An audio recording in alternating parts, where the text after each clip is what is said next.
p.m. Thank you, and this ends the announcements for tonight. Thank you, Board Member Miller. Excellent job. Okay, we're moving to 3A, recognition of health fair organizers and community partners, and I believe Mrs. Christophe is going to do that honor for us. Thank you. Correct. Good evening, everyone, and we actually have three honors and recognitions tonight. Our AP students, our community health partners and volunteers, and then our boys baseball team. I'm going to start with the boys baseball team. Beloit Memorial's varsity baseball team was honored for the second straight year in a row, earning the High School National Team Academic Excellence Award with a 3.161 all the way. Did you hear that? 3.161 cumulative GPA. Four players carried a 4.0 GPA. Max Allen, Sebastian Bayana, Dustin Foss, and Michael Nora. And including Marcus Allen, Tavon Cates, Brooks Mitchell, and Mitch Stussy carried a 3.75 or higher GPA. No other team in the Southern Lakes Conference or the Big Eight qualified for this award. Beloit Memorial was one of only 10 Wisconsin high school baseball teams to qualify. Can we just give them a round of applause?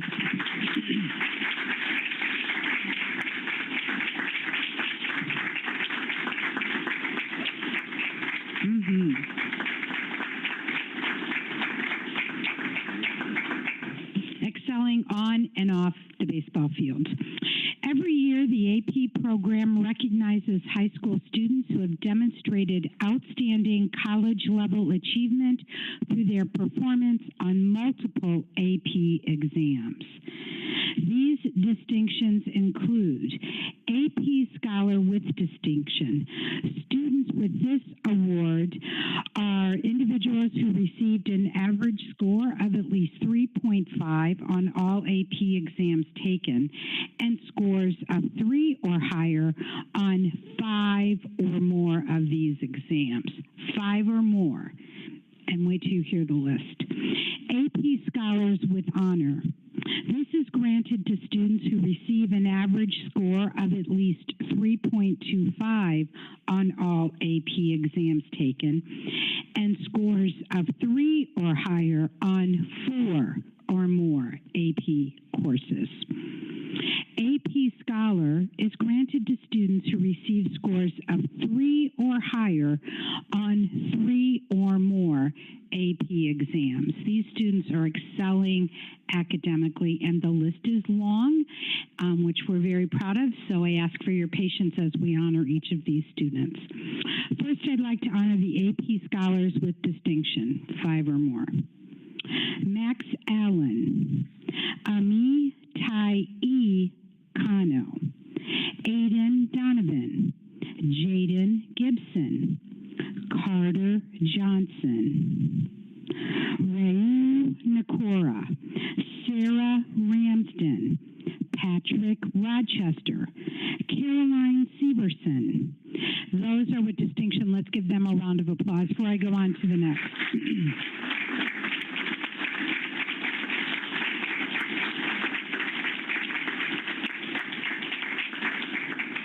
We're now going to recognize our AP Scholars with Honor. Tavin Anderson, Luke Dion, Lauren Higgins, Amaya King, Caitlin Rochester, Andrea Sala, Lauren Slater, Charlotte Watkins. Let's please give them all a round of applause.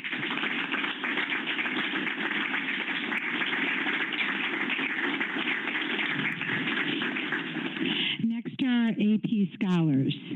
Annette Cortez, Keela Eaton, Leilani Frober, Madeline Canast, Kaylee Lopez, Jaslyn Lynch, Christopher Marino Dominguez, Xavier Miller, Dylan Nagel, Bailyn Rodriguez Aquino, McKenna Rounds, Jasmine Turiu Beates, I hope I pronounced pronounced her last name correctly, and Yesenia Zaranana. There are AP scholars. Please, let's give them another round.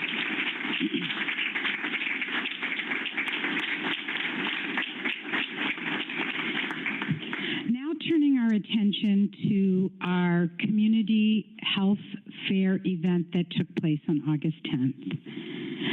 The Board of Education is excited to highlight the success of our second annual Back to School Community Health Fair, which took place on Saturday, August 10th. This year's event was a tremendous success, drawing nearly 900 registered participants, 3 times the number from our very first year. In a warm and inviting environment, the fair provided essential services including sports physicals, dental assessments, immunizations, and vision screenings. Additionally, attendees enjoyed free haircuts, family games, delicious food, and lively entertainment. To ensure every student in this city was ready for the school year, 500 backpacks filled with school supplies were distributed. Families from across the state line area, including Rockford, Illinois, Belvidere, Illinois, South Beloit, Illinois, Janesville, Milton, Clinton, and Beloit, participated in this impactful event. We extend our heartfelt thanks to the 40 community organizations, numerous volunteers, barbers, beauty salons, individual donors, and the dedicated committee of staff and community partners who made this event possible. A special shout out goes to Samuel Carnes, principal of Todd Elementary School, for his outstanding leadership and organization of our health fair for, again, as I mentioned, the second year. All of your collective efforts made a significant difference, and we are deeply grateful for your support and your dedication and your organization. Thank you.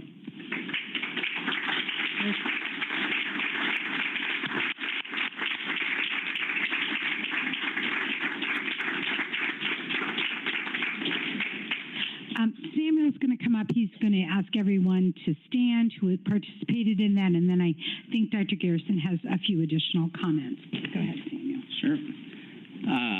Board, thank you for allowing us to come here and put some thanks into this space.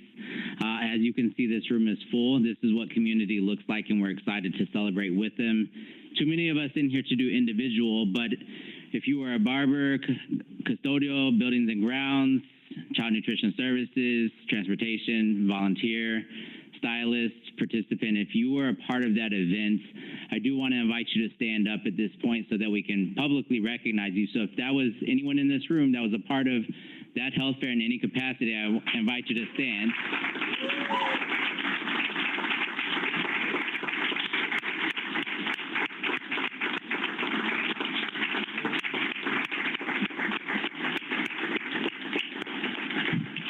Dr. Garrison's going to give some words, but just before you leave after we finish here, I do want to get a big group picture of this entire group here, because I know that there's also many more who were not able to be in attendance tonight, just given the quick turnaround. But again, it was important to put some thanks into the space and show gratitude for the collective greatness that resides in this room. So we'll do a picture afterwards, but Dr. Garrison, I turn it over to you for some words. Thank you so much, Mr. Carnes. And first of all, let me say again, thank you to everyone that's in this room who came out and participated in our, of course, second annual health fair. I will tell you, about 2 years ago, I sat down with Mr. Carnes and I was thinking about, could we do something on a larger scale to bring everybody together? And naturally, we think about health. And so we set off to do that. Mr. Carnes, I want to say to, of course, him and his team, thank you so much for, taking the, people say the bull by the horns, but I want to say taking the knight by the sword. Yeah, let's say that. That'll work too, right? Taking the knife by the sword and really moving this forward. It takes a lot of work to pull everything together as such. And again, we are more grateful for everybody coming together and making it such a wonderful event for everyone that was able to participate. this is our second annual, and so next year will be the third annual, and we know that's going to keep getting bigger and bigger. To everyone that's in the room, again, thank you so much for your partnership with the School District of Beloit. I mean, you could have done this in a lot of different places, right? But you chose to work with us, and that I'm totally grateful for. I know I can speak for the board and say this as well. We are grateful for all of our partnerships here in the School District of Beloit, and this was another testament that we go beyond ourselves in a lot of spaces, and this is again just one of those spaces. And so again, thank you so much for such a wonderful event. Mr. Carnes mentioned that he wanted to take a real quick pic. I'm not sure how you want to do that, but let me know how you want to. You want to stand in the corner and do like a selfie, or how we going to do that?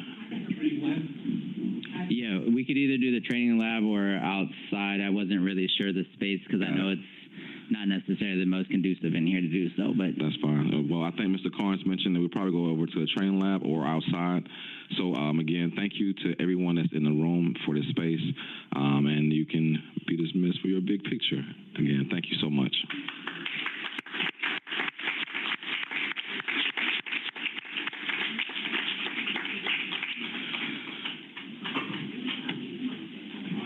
As we transition, I've already asked Mr. Nichols, could I continue with my superintendent's report? And we will let everybody get out and I'll start. Is that okay?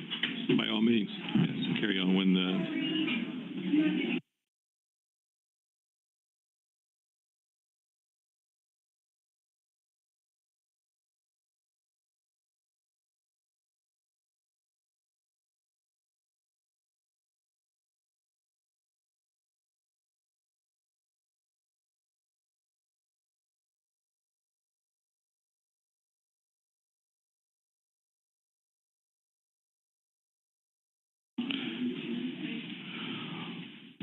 All right, keeping with the opportunity to speak on some of the great things that happened over the summer, it is hard to believe that about 2 weeks ago, maybe 3 weeks ago, we were wrapping up our summer school. And I want to say first thank you to all of those who participated in our summer school opportunity. We had over 1,000 kids participate in that opportunity, and that is a big number.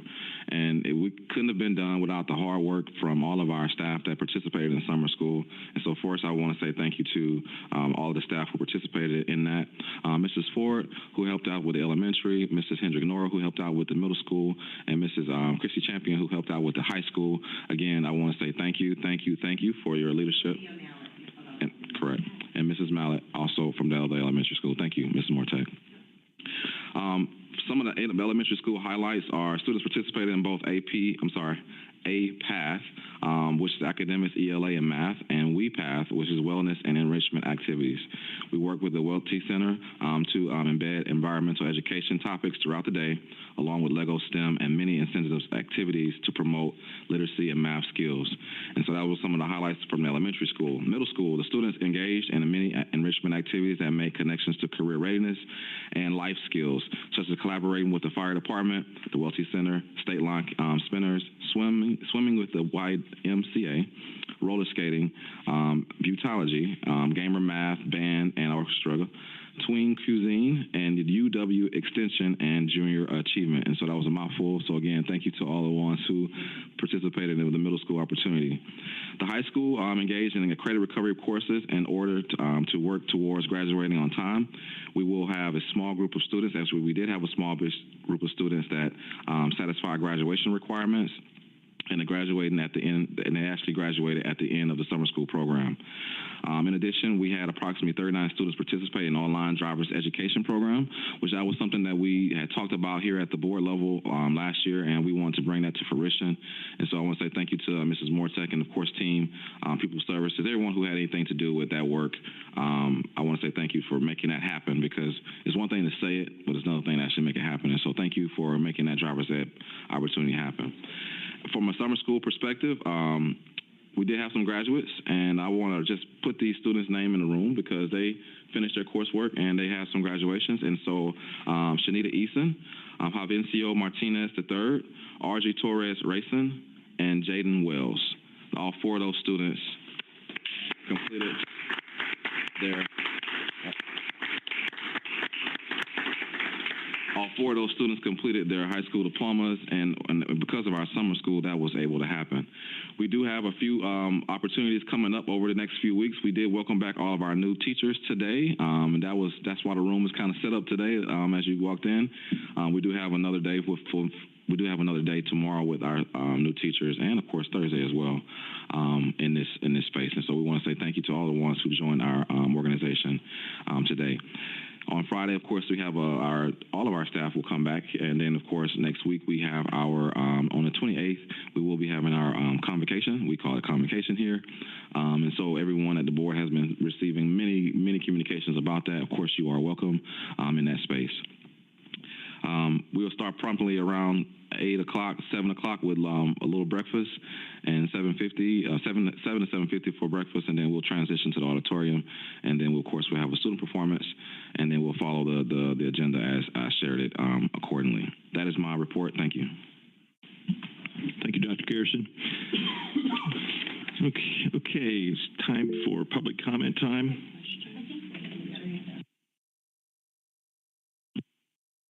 Thank you so much. Dr. Garrison, when is summer graduation? So we had summer graduation, I want to say August 7th. Yeah. Sorry, I missed it. Thank you so much. No problem. Okay, thank you. Actually, we do it right at the school as well. My apologies if I didn't send that out. Yeah, I thought the communications went. That's fine. Okay, it's next item is public comment time. This is for areas of interest or concern. Each person completes public comment card. Give the board secretary 3 minutes to speak. Only 2 may yield time to any individual and must come to the podium to state their information. Mrs. Shope, do we have any public comments? 1. Okay.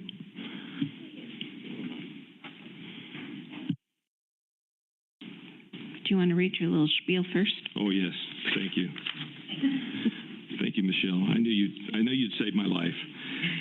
Okay, members of the public are welcome to attend all open meetings of the Board of Education. Individuals attending board meetings are expected to conduct themselves in a respectful and courteous manner that models appropriate behavior for our students. Individuals wishing to comment are expected to comply with the following norms in order to maintain a respectful and orderly meeting and to prevent discussion of confidential matters in a public forum. Comments should be directed to members of the Board of Education and not district employees, students, or other members of the public in attendance at the meeting. Signage, banners, or other material which impedes any person's view of the proceedings shall be relocated. Speech that is belligerent, disorderly, disruptive, repetitive, or which exceeds the allowable time permitted for each speaker is prohibited. Concerns or questions that entail the disclosure of identifying information regarding specific students are also prohibited. Response from the board, if any, will be limited to clarifying inaccurate information, seeking additional information from the speaker, or acknowledging that the speaker has been understood. The board will not debate with an individual, and the board may not take action on an item raised during public comment that is not on the meeting notice or agenda. The chair will interrupt and rule an individual who violates any of these norms out of order. If ruled out of order by the chair, the individual's opportunity to address the board will end immediately and the microphone will be turned off. Thank you for your participation and courtesy. So I have Melissa, and Ashley has yielded her 3 minutes as well.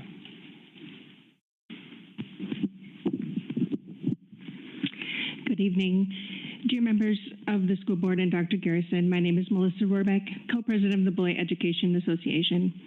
I'm here tonight speaking about a possible upcoming referendum. The community has spoken regarding past referendums and why they have failed. To have any chance of passing, it must include an itemized list of spending. The community wants to see exactly how the money is going to be spent.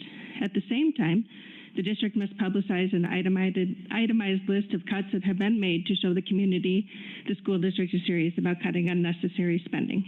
The decision to go to a referendum now or in April is a difficult one. The BEA would support the referendum at either time. However, I'm here tonight in support of the school district going to referendum in November. General elections in November, particularly in presidential election years, has significantly greater turnout than spring elections. A larger turnout ensures that more residents have the opportunity to weigh in on the candidates and referendum questions on the ballot. During the last presidential election in November 2020, over 75% of all eligible voters cast a ballot in Wisconsin, and over 89% of all school referendums on the ballots at that time passed. In spring elections, turnout is often half of that, and school referendums can suffer. During the spring election in April 2023, when Beloit schools lost the most recent referendum, only 49% of statewide school referendums on the ballot passed.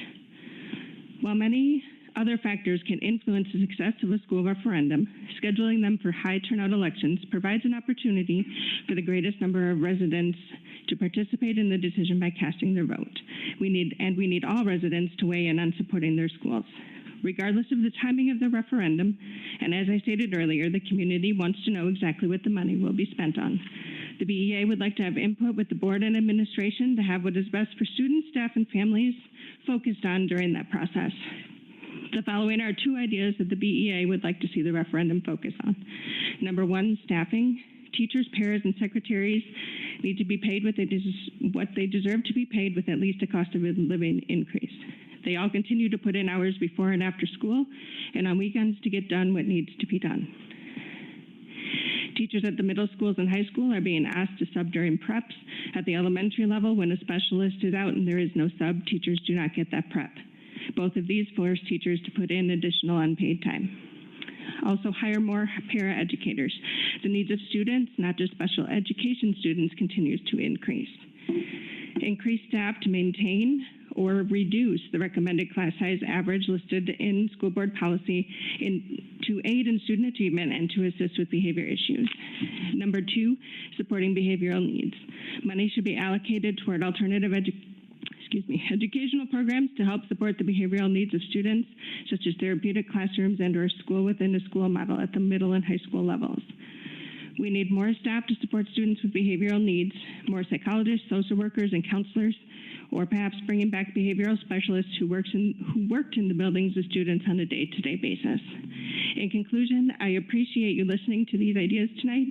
As the deadline approaches in just a few days, I urge you to think about what I have brought to you tonight and make the decision to go to a specific targeted referendum question in November. Our schools are depending on you. Thank you. Thank you. May I ask a question? Would it be possible for us to get a copy? Because I tried to write down everything, but I wasn't. Sorry, I meant to email it. No. Thanks so much.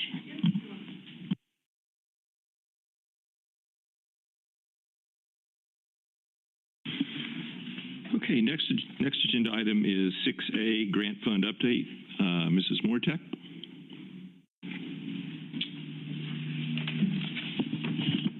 Good evening. I get us started as Ms. Mortek get going with that. And so one of the things that we've been talking about here in the school district of Beloit is, of course, how we are funded through title and other grant opportunities. We have more than just these two grants that are on the screen today, but this is a high-level overview of these two opportunities. I did ask Mrs. Mortek to take us through this. Thank you for your time and your attention. Thank you, Dr. Garrison. He is correct. We have many grants throughout the district. These are two large ones that are attached to positions. And so over this past year, I've been engaged in many conversations explaining or trying to explain positions that are not tied to district funds, and they're tied to grants. And so sometimes people are misinformed or uninformed. And one day I was in kind of a frustrated state, as budget conversations can lead to. And a staff member, she's Brooke Walker, our grants coordinator, said, you know what, Teresa, I think we just need to educate people more about it. And I said, okay, well, I am in the business of education, so let me reframe my thinking here. And so I thought about how I could bring these two items forward. These are things we present on, especially when I get to the achievement gap reduction. That's a requirement. We present on that every year. So I'm not going to spend a ton of time on the content because that's a presentation of like what the grants are, but I want to move through that so you understand that. But then I really want to also talk about the positions so that there's more clarity, hopefully, around, you know, these are not positions that we can just cut and replace with other positions. It doesn't really work that way in the world of grants, especially with state and federal funds. And so the first one is title funding, and in this outlines a little bit of the background. This is a very nuanced piece because it comes out of an act, the ESSA Act. We actually worked and revised our policy for this over the past year. And basically in our policy, it says that we were glad to receive those funds, but we're going to comply with all of the parameters of ESSA funding, which is title funds. And I think one of the biggest pieces to understand is that ESSA funds were really some of the original funding resources that modeled equitable, not equal, but equitable resourcing. And what they were saying is that we have school districts across this country that are high levels of poverty. And we know that our students that come to us in high levels of poverty have lots of assets and strengths. And they also have challenges and needs, right? Additional needs. And so school districts that have high levels of poverty became recipients of title funds. And they are not intended to be in lieu of, right? You're not replacing. And in the world of grants, that's called supplemental. It's meant to be supplemental, not supplanting. That's essential to understand title funds. Because the school district of Beloit is approximately 72.1% of those students are identified as being economically disadvantaged. We are one of the largest recipients now. You have to think about size because it follows kids. So I don't mean it that way, but just as far as, because we're one of the highest poverty districts in the state, we receive a lot of title funds. And that allows us flexibility to think about what we're going to do with that funding. Along with ESSA funds is you do a large needs assessment, you identify buckets, and then you work with the state to determine the allocations. So Wisconsin has goals, and then we write needs assessments and applications and turn all of that in based on those goals, because Wisconsin's receiving the federal dollars that are then pushed out to the schools, allocated out to the schools. And so those are the goals that are up there. And so when we talk about our needs assessment, we have to write a narrative around how we're hitting these different areas. And so some of the resources or positions that we're creating have to be in alignment with the parameters. And here's some other parameters. That first bullet, again, is very important to understand. This funding is meant to be supplemental funding beyond what is required by state statute. So if I am required to have a second grade teacher by state law, I cannot use title funds to pay for that second grade teacher. Okay, that would be called supplanting. So this is extra, which is important to understand. Bullet number 2. When you're looking at these positions and activities and resources funded through title funds, they should feel like extras or supplemental, because what we were saying, the federal government was saying, is these are extra things so that you can provide the resources and the staffing that your students that you serve at high poverty levels might need. Every year I go through this and you think you got it and then you don't. And so we work with DPI to say, what about this? No, that's supplanting. What about this? Oh yeah, you can do that, right? And so it's always an ongoing thing. There's a statewide conference that we attend, and every time I go, we learn something new. And so that's important to understand too, because these parameters do change over time. And the last piece there says that the district centralizes funding for positions, so we can take this bucket of title funds and say some of these positions will be centralized, and I'll show you a slide that has some of those. And then after you centralize that funding, you allocate funds out to schools. Now, there's a more nuanced piece there that I'm not going to spend a ton of time on, but I'd be happy to follow up with you. It's a ranking order of poverty levels of schools, and that determines a percentage of the allocations that go to them per student. Okay? Currently, all of our schools, except for BMHS, qualify for title funds. And the reason why is because BMHS has the lowest poverty rate in our K-12 system. What's actually happening in our system is the students that are coming into us have the highest levels of poverty that we have seen. And so our elementary schools have higher levels of poverty than our high school. Over time, just to be on your radar, is at some point in time, if that flips, a lot of the funding then will be absorbed by the high school because the funding follows the students. And where are the majority of the students? At the high school. And so we can use different types of configurations when working with DPI to figure out how we want to rank the schools in order to strategically think about how we're allocating funds. We work closely in the finance department. I work with our data coordinator, and then we work with, again, DPI has a whole department in title. So that's just kind of some background knowledge. There's more things on here. But I just wanted to go over the title stuff. Now, this next slide is AGR funding. AGR funding has a past. It used to be called SAGE funding. And when SAGE was created, it meant that it was specifically going to be used for reduced class sizes only. So high poverty districts had reduced class sizes 18-1. There was a study that was done at that time. It was actually in Milwaukee Public Schools in the state, and they couldn't draw a direct correlation to small class sizes to student outcomes. Well, anybody that's taught in a classroom appreciates and understands the importance of having smaller class sizes. So there's certainly not an implication to say, well, just make them all big again, right, and everything will be fine. But what they had to do is think through that funding a little differently. It wasn't just going to be a direct, you had to stick to this 18-1 ratio. So they redesigned that and created achievement gap reduction funding. And basically it was the old SAGE. And with achievement gap reduction funding, you have 3 buckets, and those are up there in purple. You can choose that one-to-one tutoring, instructional coaching, or maintaining smaller class sizes. What we have done over the past 5 years is we have leaned into instructional coaching, and I can show you a couple slides about why as far as learning outcomes. And we've also kind of set as a second, because you can pick that in that way when you're working with the state, reduce class sizes. We have a policy now that's 22-1.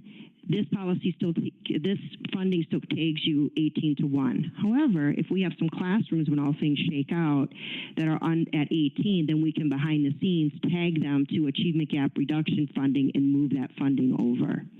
But for the most part, this is how we pay for our instructional coaches. So in all of our K-8 buildings, in all of our K-5 buildings, we pay for the instructional coaches through the STEM ones through AGR. A lot of our other stuff comes from title, and I have a slide that'll break that down for us in just a second. Why we choose coaching.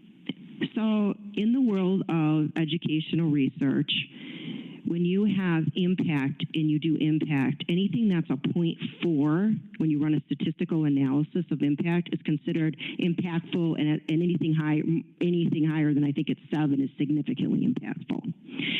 So when you look at coaching, coaching has, based on research, the highest impact of those 3, tutoring, instructional coaching, and or reduced class sizes.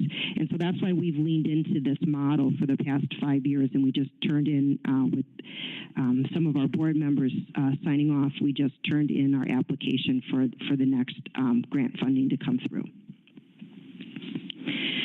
This is another slide that shows, which I found very interesting. Actually, a staff member shared this with me. So the idea here is that if you present information, that's how much the teacher or the adult walks away with as far as knowledge, skill, and training. And then you go through and all the way down to the bottom, you can see when you add coaching to it, how much more statistically significant the learning becomes because it's being followed up. It's not sort of this episodic learning environment where you learn something one time. There's coaching that comes and follows up with what the application is in an adult learning theory. So that's just another slide to demonstrate the importance of coaching. This is our vision that we created. Not going to read it to you by any means. This is part of our AGR presentation that we give every year. But we have a blended coaching vision that pulls from different research in the field. And then just to show you with class size, even with our policy 1 to 22, we've been working on this over the last 3 years, resizing our district and our class sizes. So we do not have classroom sizes that are in K2 that are huge. Sometimes there's a narrative out there. So I just wanted to put this here that this is the average. We are working within that average policy of 1 to 22. We also have a 2 to 30 model, but we don't have too many classrooms across the district that use 2 to 30, meaning 2 teachers, 30 kids. We use mainly the 1 to 22. Okay, so let's get to the good stuff. So positions, where are all of these positions funded and where do they come from? So on the left-hand side, we have positions funded through title grants. So we have literacy coaches, STEM coaches, interventionist, family advocates, bilingual family specialist, Tulio Duran there, homeless liaison, graduation coach, interventionist positions for private schools. That's required under title. We have to fund that for kids that choose that are in our district but go to private schools. We have to provide that title funding to them. And in the past, we've Even Start, we have funded that, but in recently moving that to Fund 80, I believe. So that's just a different community fund that we were able to shift. And then on the other side of that, the achievement gap reduction pays for our STEM coaches, teachers in classrooms that are under 18, as I just explained. Okay, and then at the bottom in the yellow, it says the only site that does not receive title or AGR is the BMHS high school. BLA does receive title funds. So just BMHS does not at this time receive it because it doesn't qualify based on the range of their poverty level, does not fit in the average. It's too far of a standard deviation from the average poverty rate. So the FTE for those coaching interventionist positions are on Fund 10, the district dollars at the high school. Other than that, all of the other positions here on this slide are grant funded.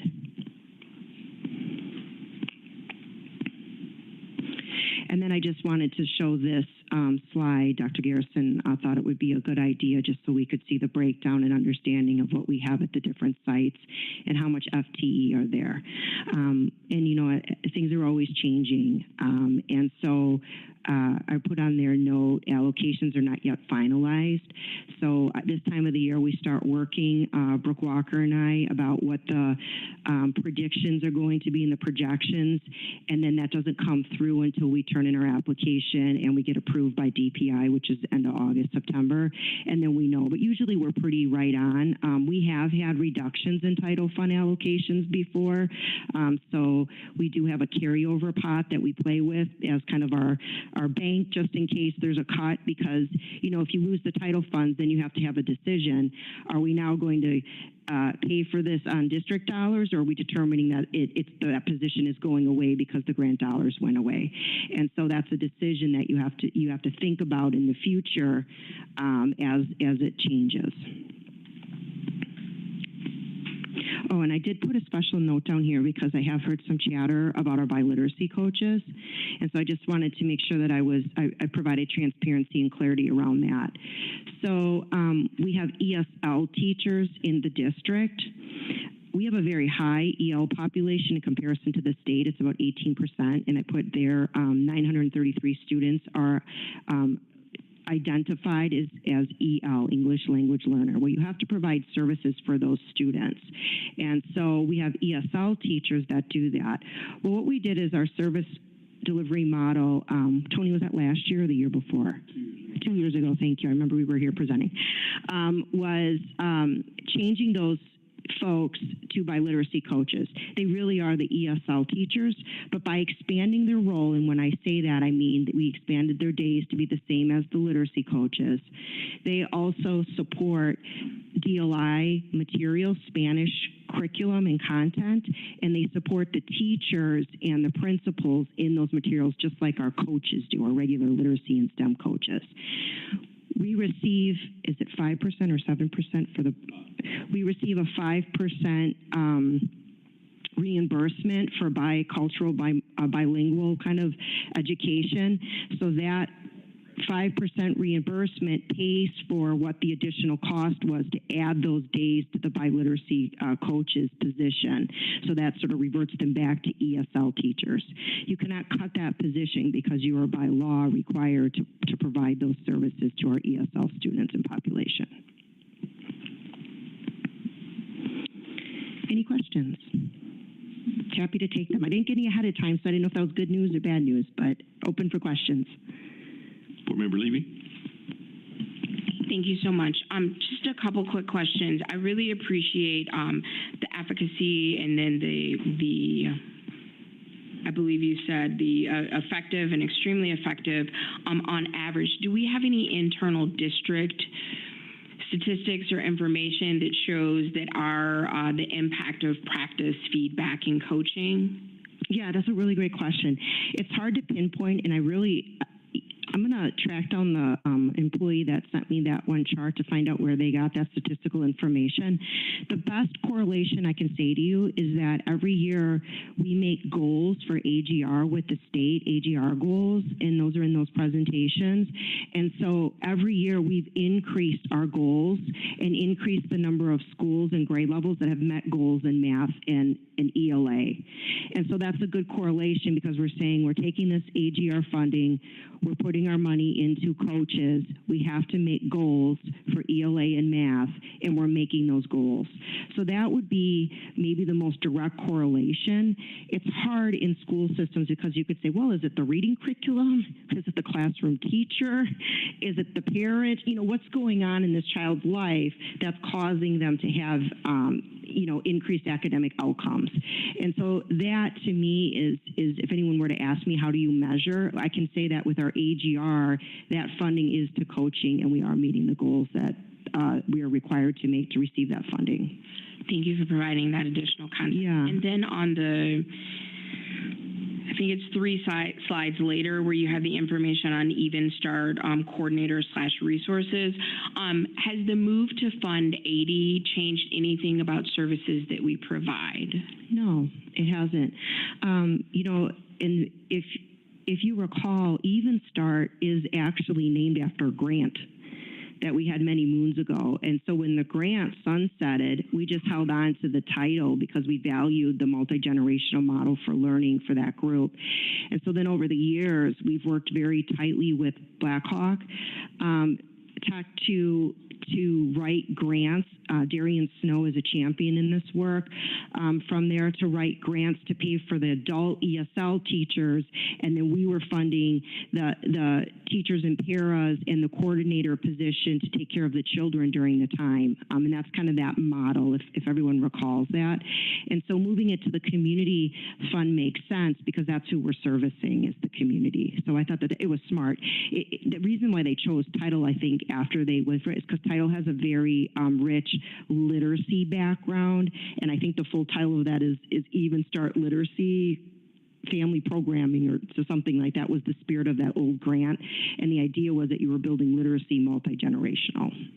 Thank you for providing that clarification. Much appreciated. You're welcome. Board Member Miller. Thank you so much. Just a comment and a question. First of all, thank you so much for putting all of this together. It was such a fabulous idea to make this sort of like a community learning opportunity. So my question then, so like much gratitude, I'm sure this was very time consuming. Is it possible for us to have like a landing space? Like I'm really appreciative of like all the wonderful budget information, for example, that's like already on like when you go to the departments and drop down. And we do have like a little thingy thing on our board, like page where it's got all the icons. Like there's a little legislative updates thing that unfortunately only has like one little link right now. I'm wondering if we could like rethink how we're organizing compiling like all this information, and I'm wondering if over maybe this year, because I know we don't just have a whole bunch of time in our back pockets right now, we could build up kind of like a more pointed community information hub that like kind of does what you just did here, which it just identifies like, what is this acronym? Because that's, you know, infamously what we do as teachers. Like, what is this program? Who does it serve? How is it paid for? And like and when we have the information available, like to Board Member Levy's point, even maybe any potential ROI and like how that relates to like, you know, correlated, right, to gains and things like that.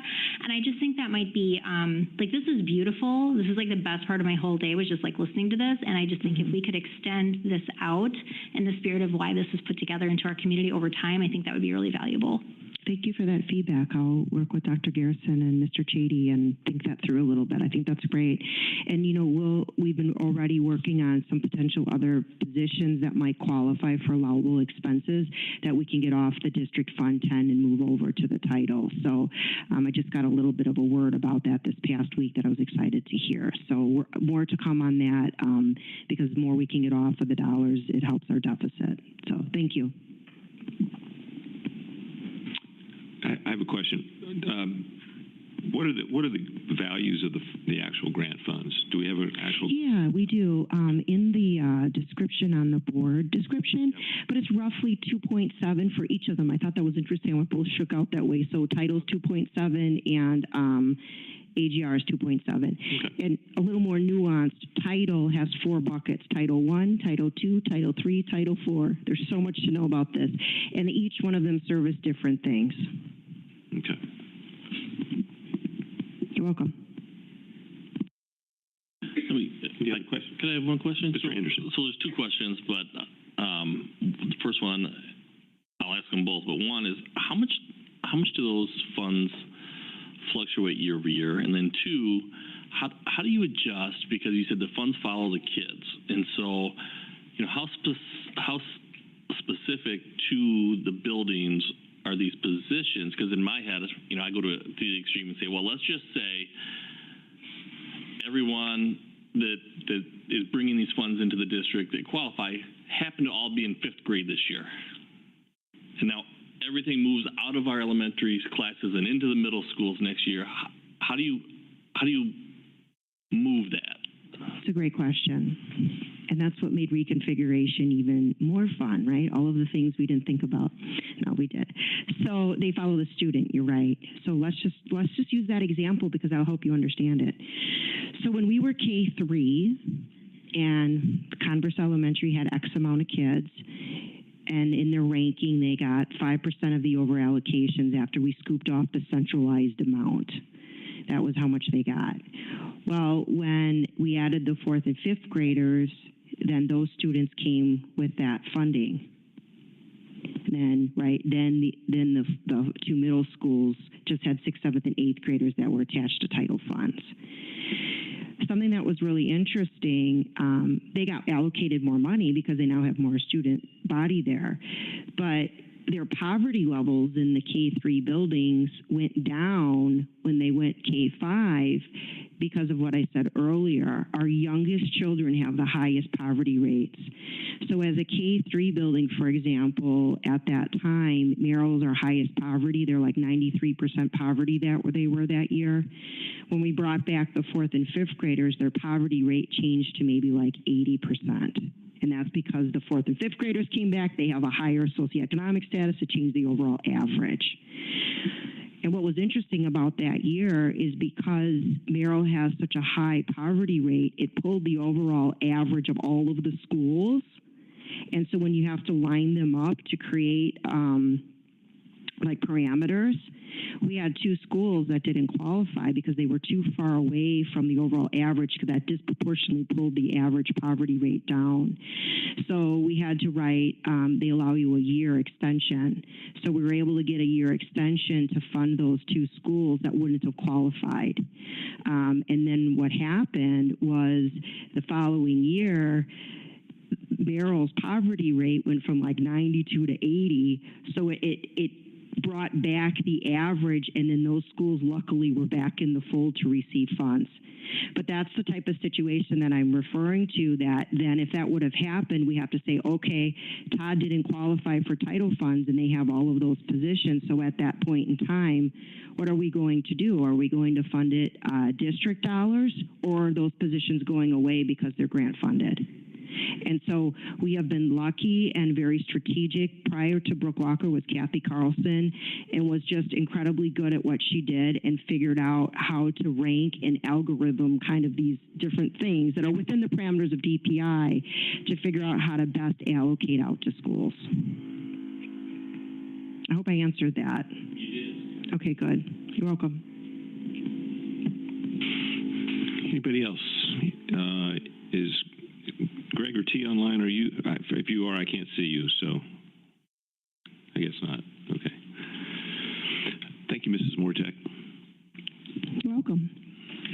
Excellent presentation. Thank you. I agree with Board Member Megan Miller that it's enlightening to see this kind of documentation. So thank you for. I know that takes a lot of work too. So thanks. Oh, it's my pleasure. It actually, like I said, I'm now have a new frame of mind about educating. So, okay, go ahead. I'm going to talk after you introduce them. The next item on the. You're on that one too? Yeah. Yeah. 6B, Todos Unidos? I took a little Spanish a long time ago. And Family Advocate Update. Terrific. So these are positions that are actually funded through our title and AGR fundings, title funds, excuse me, not AGR. And last year we did some work with our family advocates in expanding their position. And we also have Todos Unidos, I can say that today, and that works on our family engagement and outreach.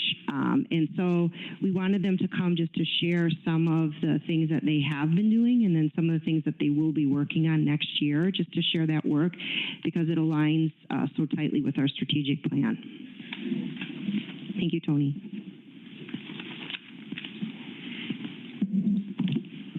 Good evening, and thank you for your time this evening. My name is Tony Bosco. I'm Director of Instructional Leadership and Equity for the School of Beloit, and it's my pleasure to have Mr. Tulio Duran, who's our bilingual family outreach specialist, Crystal Silva, who's the family advocate at Beloit Memorial High School, home of the Purple Knights, and Jennifer Silva, who's the family advocate at Fruzen Intermediate Middle School, home of the Falcons, here this evening. We're here to share with you the vision for Everyone Together, Todos Unidos, outreach efforts, and to give the board a brief update on our transition from bilingual homeschool liaisons to family advocates. Our vision for Everyone Together, Todos Unidos, and our family advocate team is to focus on supporting the access and resources needed of our students and their families. When we look at student and family support within our K-12 system, we think of the context of Maslow's hierarchy of needs, moving from physiological needs to self-actualization and beyond. Our family advocate team works every day to connect students and their families with resources available in our schools and the larger community, so that our students can thrive as we work collectively to ensure all students graduate college and career ready. These systems of support and outreach efforts recognize the importance of ensuring all families can participate in and partner with their schools in the education of their children, with language supports provided as needed along the way. The role of a family advocate is related directly to our strategic plan priority area 4, engagement, particularly ensuring accessibility of technology, being available for all students and families in and out of school, increase family attendance at events and school functions by considering both research-based traditional and non-traditional approaches to engagement, ensure families are connected with school and community resources, all resources being responsive to expressed needs, and creating learning and enrichment opportunities outside of the traditional day. Within the spirit of priority area 4, our team engages across groups and languages to maximize parent and community partnerships and access to needed resources for all families in the school district of Beloit. Priorities for our family advocate team and family outreach efforts really lie in these 4 areas. Ongoing training enables us to keep the team current in best practices and available resources. We work hard at understanding the definition of advocacy to ensure that we recognize opportunities to serve and that our systems are designed according to our stated mission and vision. Bridging resources streamlines connections between family needs, school and community resources as efficiently as possible, all the while giving us the opportunity to develop really strong relationships with our families. Our goal is for all students and families to have the resources they need so that students can focus on the hard work of being students and learning at their highest learning potential every single day. Our family education opportunities are designed to support parent learning and help bridge knowledge gaps that may exist, whether that's navigating Skyward or learning management systems or any of the other challenging technologies that we have in education today, as well as things like FAFSA and other things that help students go beyond high school. Mr. Duran. Good evening. Over the last 4 years, our family advocates have received training in the area listed on this slide. We believe that training our family advocates in these areas increase their effectiveness in supporting our families. We recognize the need of our community, including our Spanish-speaking families, and want to facilitate and bring awareness to the different resources available in our school district, our city, and the surrounding areas. The knowledge gained from the training provides practical information for a community that is ever-growing and or changing. For example, through CISA 2, we had a family engagement training titled Two-Way Communication Strategies for Family Engagement that focus on building relationship with the families.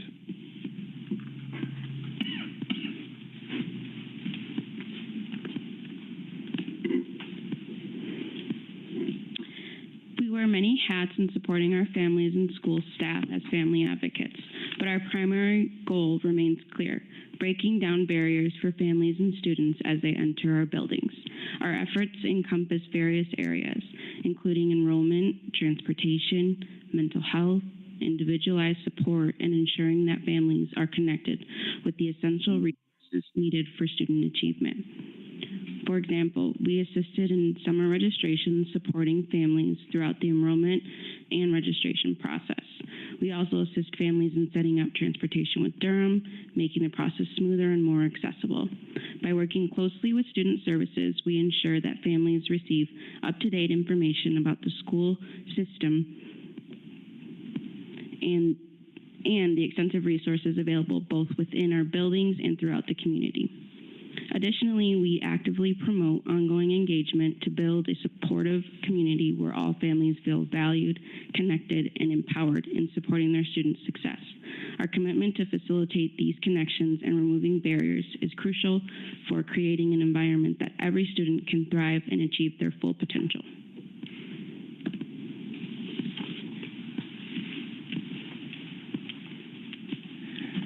The following everyone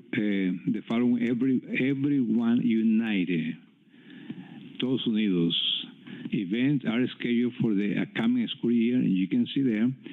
Everyone United, Todos Unidos is a collaboration of the school district of Beloit and community partners seeking to empower families and supporting their students' academic and personal growth with the necessary tools, knowledge, and encouragement. For example, we had a career technical education presentation where parents attended with their student. The CTE director also gave the families a tour of the CTE facilities at Beloit Memorial High School, creating a great level of expectation and encouragement among the families. Afterwards, we received various questions from parents who were interested in this opportunity for their students. We look forward to collaborating with district events such as mental health and community health fair to ensure families have essential support. At this time, we would like to take the opportunity to invite the school board to our Hispanic Heritage Month celebration event at the Riverside Pavilion on October 12th from 11 a.m. to 4 p.m. We will have mariachi, a band, DJ, traditional dance, even star dancers, essay contest, art showcase, food, vendors, many community partners, a lot of opportunity for you to enjoy and get to know the Hispanic culture. Thank you.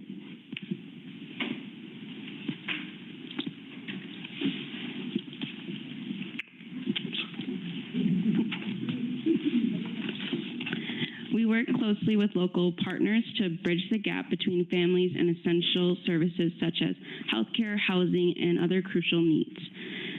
Through our district's comprehensive resource guide, which is readily accessible, we provide families with detailed and up-to-date information on a wide range of community resources. Our commitment to keep families informed and engaged is supported by utilizing our app along with communication tools like Class Dojo, Seesaw, and Skyward. We regularly update families about upcoming events, new resources, and important school information. By ensuring families feel connected and confident in navigating these support systems, we play a crucial role in creating a supportive environment that fosters student achievement and overall well-being. This approach helps families access the resources they need, ultimately contributing to their students' success in school and beyond.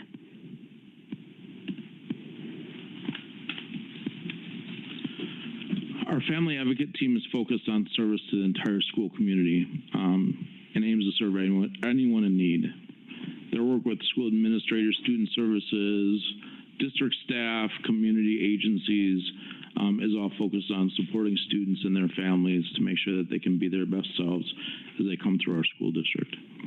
As this position continues to evolve over the next years, we're really excited about the supports that we can provide for initiatives like we have this year in terms of really focusing on communicating about attendance to families in the school district Beloit and getting those parent advisories up and running, doing whatever we can to really partner with families to make sure that all of our families and students have access to every wonderful program that we have here in the school district. We'd just like to thank you for your time this evening, and we'll open it up to any questions. They're going to have questions for you guys. Board Member Levy. Thank you so much. Thank you for the presentation and for the work that you're doing. I think you already answered my first question, but I just want to be sure. And that's which students in the district are eligible to receive these amazing services that you just outlined? That's a great question, and thank you for the clarification. When we transition to family advocates, the doors are open, so we are serving all families in the school district Beloit. We just happen at this point to still be fully bilingual with all of our advocates, but over time that may change. But it's open to all families. No, I love that. So if a family is hearing this information, or hopefully it will be shared with them, and they are not already receiving services, but they would like to, who is the point of contact, or does it vary by building? It does vary by building. At the elementary level, we take one FTE and split it between two elementaries, and then we have one in each middle school and then one at the high school. And this team is really creative at splashing QR codes and making themselves accessible to the world in terms of how to take get the little phony thing out with the little picture-y thing and get their phone number, email address, all that good stuff. And they do a great job of following up. So they, and the building secretaries know exactly who to connect them with in terms of that request coming in from a parent. Perfect. Thank you so much. Could we use those words in developing a policy for? Yeah. My kids think that's the only vocabulary I have when it comes to technology. So. No, Mr. Bosco. Yeah, right. Bosco, only jest. Thank you for what you guys are doing. I know this is a big help to the families in the district and the entire family, and that's what's cool. That's for me. That's really neat. So thank you. Thank you. Thank you all. Great job. Board Vice President Nichols, do you mind if I'm sorry. I'm going to echo No, you're fine. I want to echo all of those sentiments. This is fabulous. So in the spirit of my last comment and feedback to the previous presentation, I'm wondering, and I might have missed this because I was checking my calendar at one point for the events, it would be so cool if we could do some kind of like Beloit by the numbers and like the number of services and number of families or students served, because this is just absolutely phenomenal and unique programming that is so valuable, I know, to so many people. And I think not only would it be a great communication tool for our community, but I think just like your staff and being able to see like, wow, like these are how many people we've been able to serve in all of these different ways would be a beautiful thing to kind of put together. So just some food for thought, but thank you so much for this. Perfect. We will definitely take that back to the team. Thank you for sharing that. Dr. Garrison. Thank you. So one of the things I want to say to the team, of course, thank you for all the work that you all are doing for the school district of Beloit. And sometimes we don't say thank you enough to the extra things that we do. And so this is not just extra to me, it's what we do as it pertains to service at the highest level. And so thank you so much for the team's work. And hopefully, again, that you do feel appreciated in this space. I think, again, thank you. Okay. Thank you. Okay, next item, 6C, 2024-25 preliminary budget review and approval. Before Mr. Chady gets started, I'm sorry, can I? Sure, thank you. Before Mr. Chady gets started, one of the things that we wanted to do is to make sure that we, double back on this conversation as it pertains to our preliminary budget. Mr. Chady is not going to go through every single slide that we went through last week. Just want to make sure we are, I know when you see the presentation and you see 30 minutes, that's not the goal that we have tonight for him to go through every single slide. However, it is our goal to make sure that we answer any questions that you may have as it pertains to our preliminary budget. One of the things that we've been working on here in the school district is, of course, how we can, balance our budget, and that is something that we are working towards. Again, coming from 10.8, I always say 11 to 6 to 3.7 has been a lot of work. We are still on that conversation. Our final budget is not necessarily due until, of course, October 31st. And so that is something that we as a community needs to understand. I do know that it is our goal to bring back a balanced budget. But one of the things that I've been stating is after we bring back this balanced budget, guess what we have to do next year? Have another conversation around our deficits. And so once we get out of this conversation, we move right back into the same conversations around millions of dollars of possible cuts here in our school district. And that is not sustainable. Okay, that is not sustainable for a school district.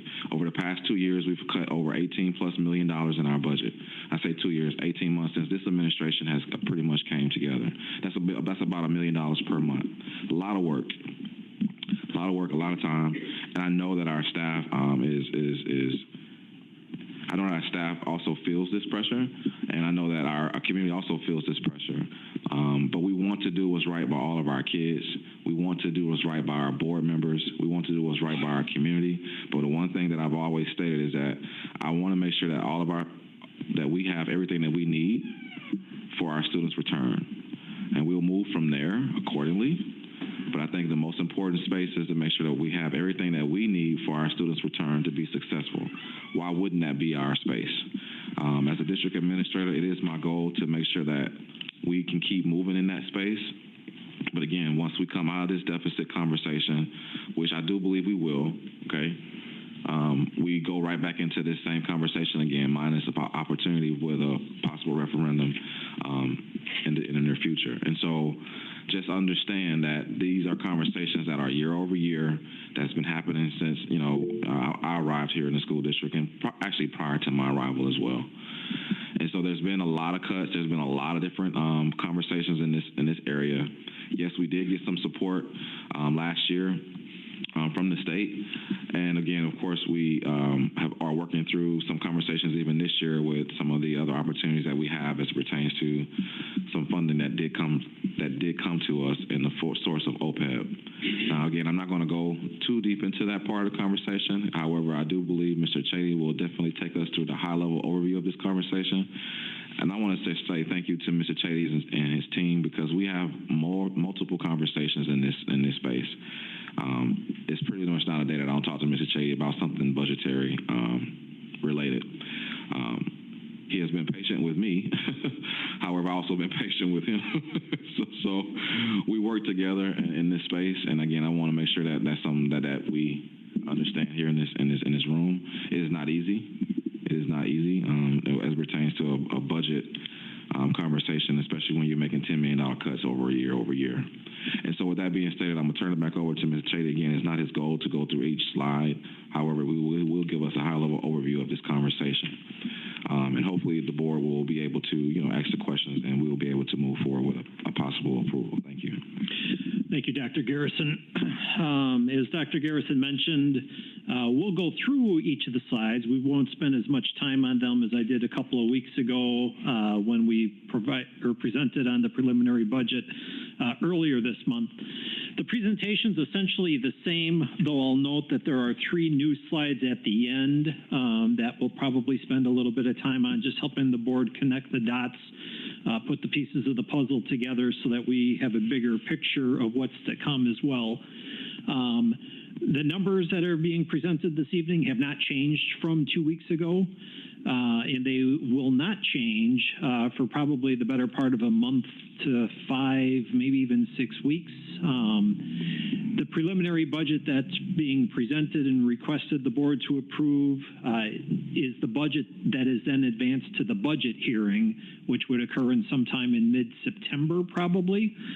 So the changes really would come after that fact, and that would also provide the ad hoc committee that the Business Operations and Finance Committee and the board have turned loose on working on budgetary revisions as well. So more on that to come as also. Some of the new slides, not new from 2 weeks ago, but it was requested that we try to spend a little bit more time talking about the budgetary changes from the various snapshot dates, the points in time. So we look back at April 3rd, following that failed April 2nd operating referendum. The projection was that we had just shy of a $10.9 million deficit at that point in time. Where we are today, and that's as of the 6th of August, just over a $3.7 million deficit, and we'll continue to make revisions as things become known to the district, and then again as the ad hoc committee makes recommendations that are adopted and incorporated into the budget as well. Referendum slide, that's where that $10.878 million deficit came from. Thereafter, administration went about making budgetary reductions. You've seen these slides time and time again, although 2 weeks ago we incorporated the dollar values in with regards to the expense reductions associated with each of these as well. I won't speak to many of them. Reductions in programming, course offerings, others as well. And then that got us to July 2nd, which was the Business Operations and Finance Committee. Just high-level overview here. That budget deficit was brought down from about a $10.9 million deficit to just under a $7 million deficit. You could see the revenues and the expenses there, and more importantly, the deficit that existed at that point in time. Thereafter, some of the budgetary changes that we adopted, and we've tried to detail those here. Our DPI state aid estimate came on July 1st. That, unfortunately, was about a $565,000 reduction over our state aid received in the 23-24 school year. We did identify that we still had some ESSER 3 carryover funds of over $2 million available to us. We had thought that perhaps we might have that all spent out by the end of the year, a year ago when we were doing the budget. But as the year went on, we realized that the Nexus project, HVAC improvement projects at Beloit Memorial High School weren't going to be completed until the latter part of August. So we had resources available to carry over. So you can just see the revenues and expense changes. that snapshot, so to speak, what you're seeing there, we've attempted to try to detail the changes that we make in revenues or expenses that are $10,000 or more going forward. So just so we have kind of that running record. That then got us to July 31st, the Ad Hoc Finance Budget Committee meeting with revenues of just over $105.5 million, expenses at that time just under $110 million, so about a $4.3 million budget deficit existed there. And then that comes back to our board meeting presentation from 2 weeks ago now, where our revenues were just over 106, our expenses still under the $110 million, brought the deficit to about a $3.7 million. The big change there was while we made the reduction in the equalization aid back on July 1st, we noted that we failed to shift that burden from the state to the local property taxpayers. So that then generates that $565,000 additional revenue to close that gap.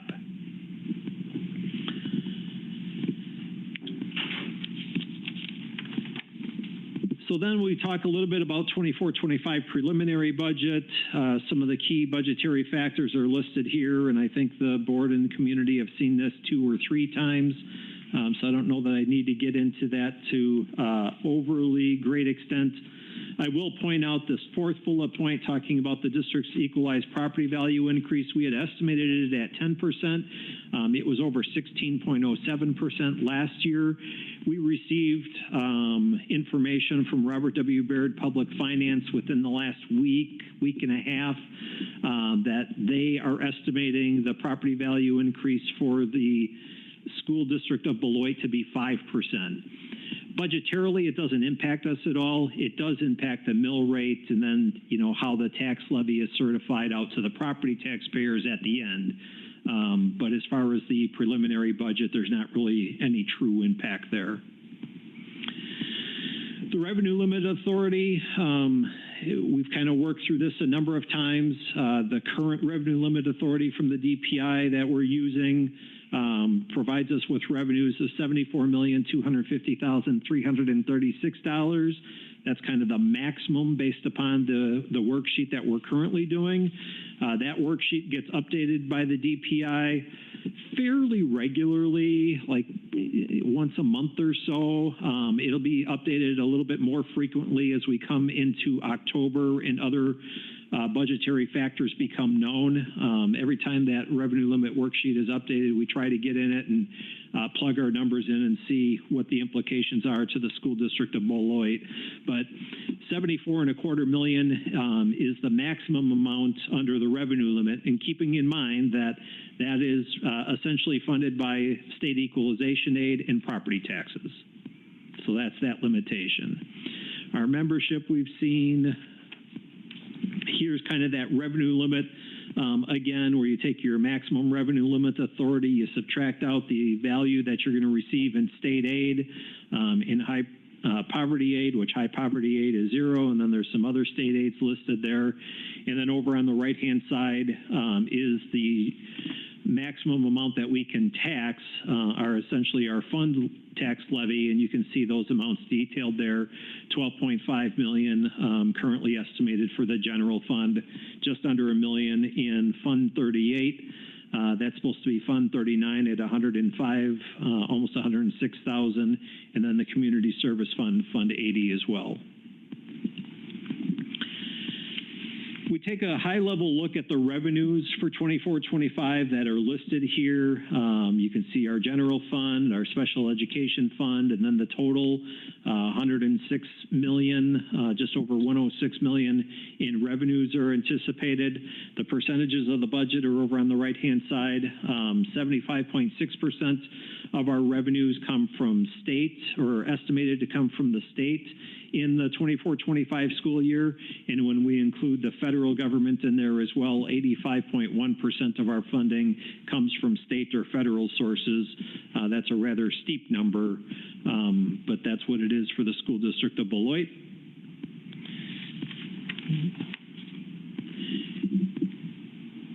And then expenses, we'll show both the expenses by object, which kind of talks about how the money is being utilized.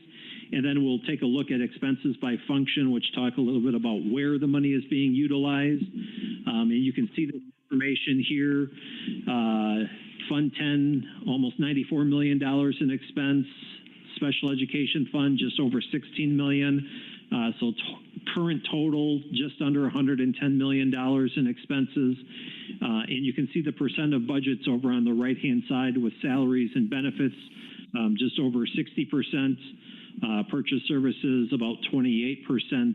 And then the values drop off pretty significantly going down. Taking a look at where the money is spent is where we look at expenses by function. And you can see instruction and instructional support, the top two rows. You can kind of add up the numbers going across. And again, about $60 million is spent in instruction and instructional support, about 60% of the budget there.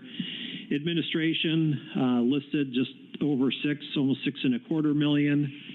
Facilities, transportation, business services, and other such expenses, $14.4 million. And then if we go down to the very bottom, and I always like to point out these bottom three rows because there's a lot of money within the school district of Beloit that exits our district financially to go to support the instructional needs of students attending elsewhere. And those are identified then in the instructional service payments, the private school vouchers, and the charter school payments. And, you know, we can add up these values over here, and it's, you know, approximately $17 million, 17% of our budget is used to educate students who are attending outside the school district of Beloit. This is an updated, although it was the same from 2 weeks ago, but our unassigned fund balance analysis.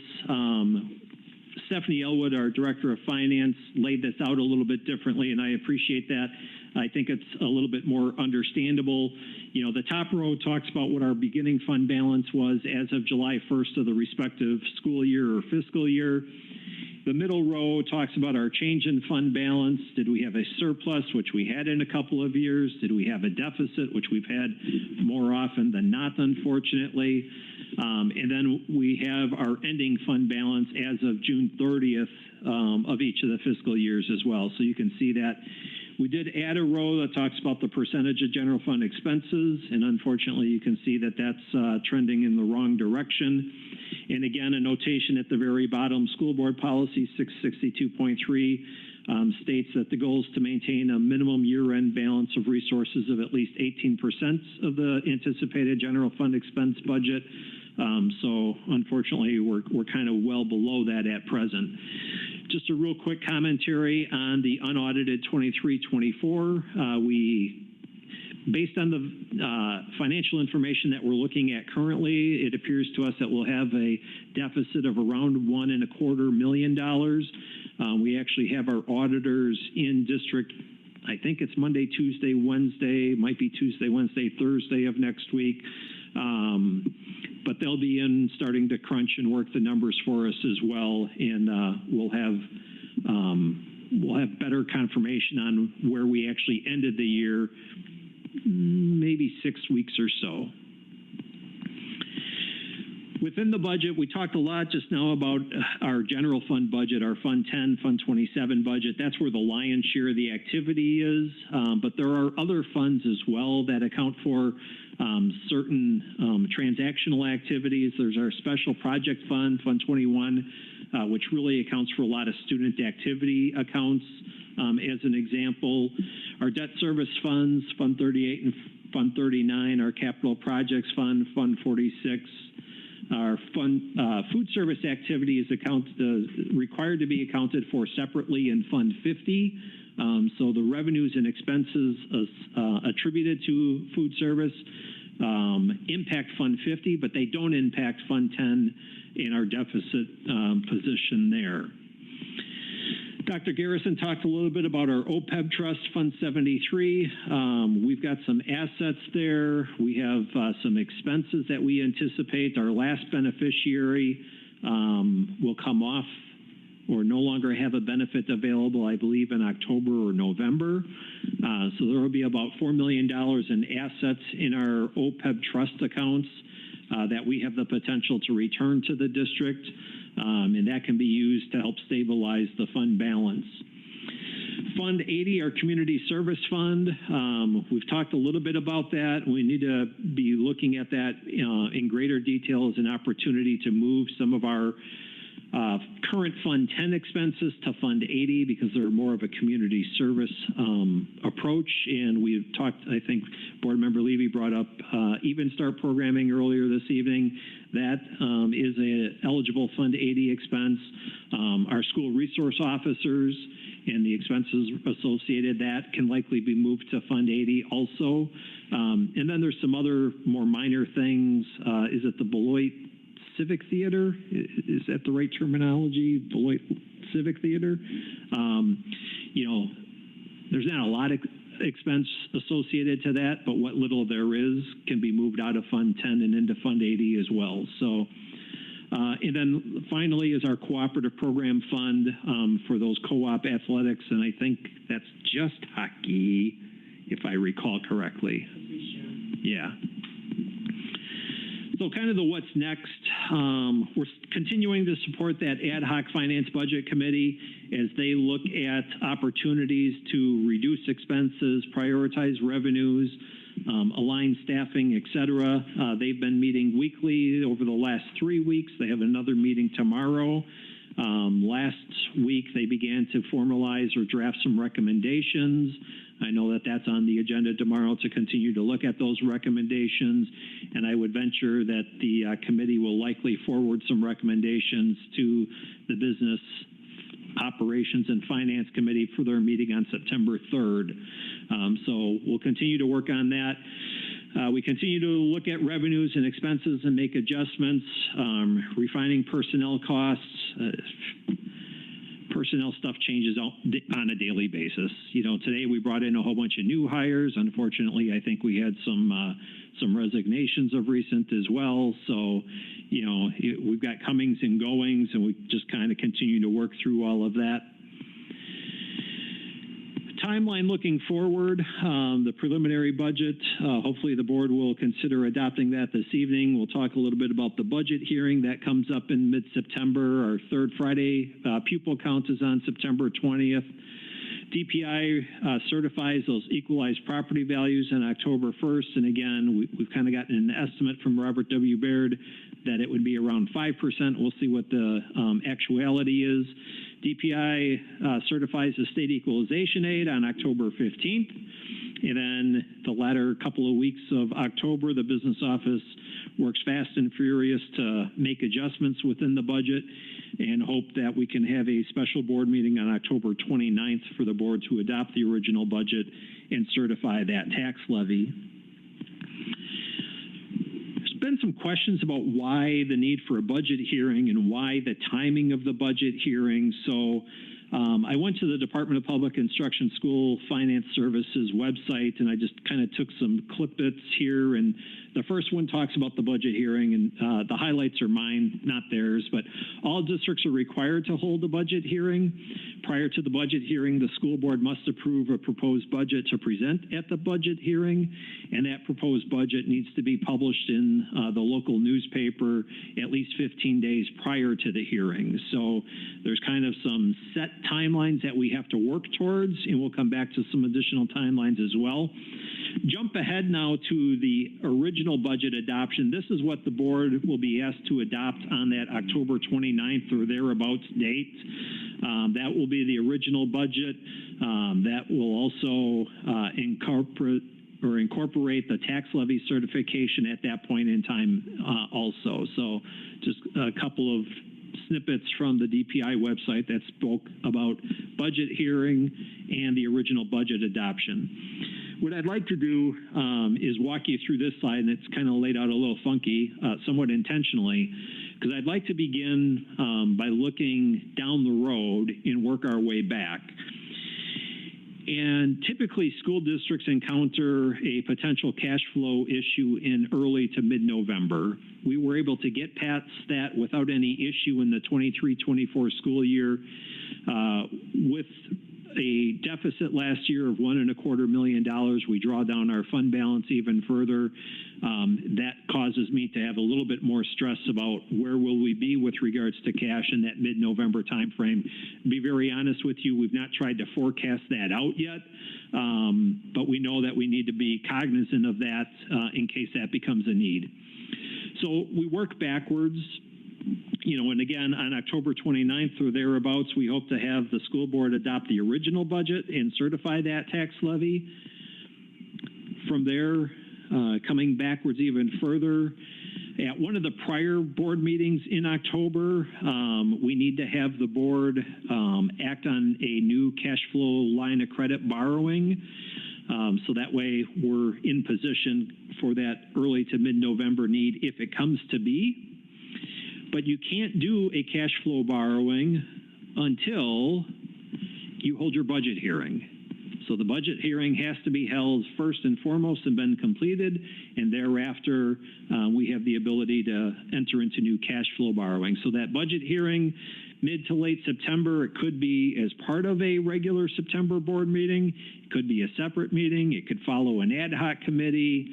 Timing, you know, we haven't really discussed the when and the where and the logistics of that yet, but we're looking at that mid to late September timeframe for that. And again, 15 days prior to that, the budget must be published in the Beloit Daily News, so we need to get that laid out and to them, submitted to them in a timely fashion as well.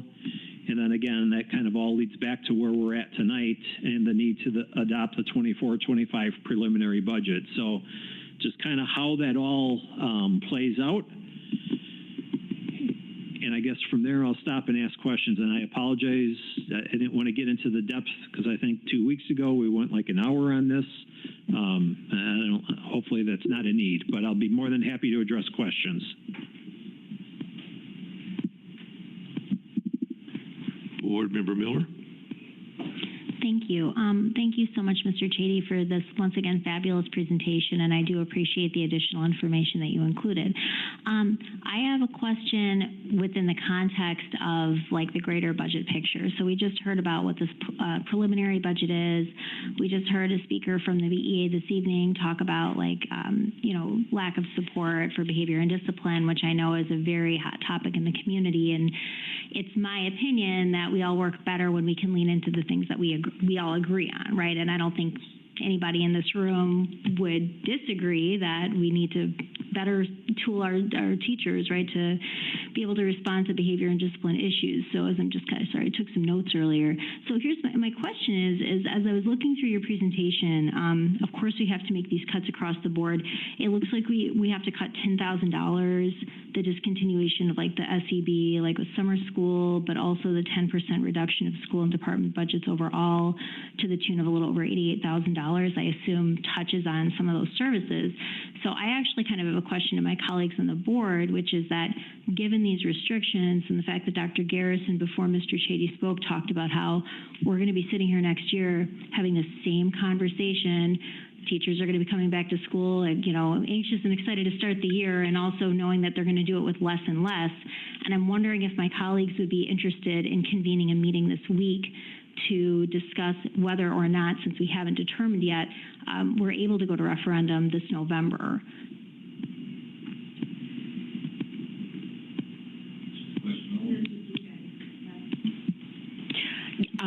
Yeah, may I? Thank you so much. And this is not my question that I have my hand raised for, but as a response to my colleague. Yes, absolutely. I will make myself available this week because I think that's really important. I just want to publicly thank the BEA for taking a position on when they would prefer us to go to referendum. I absolutely agree with everything that they outlined.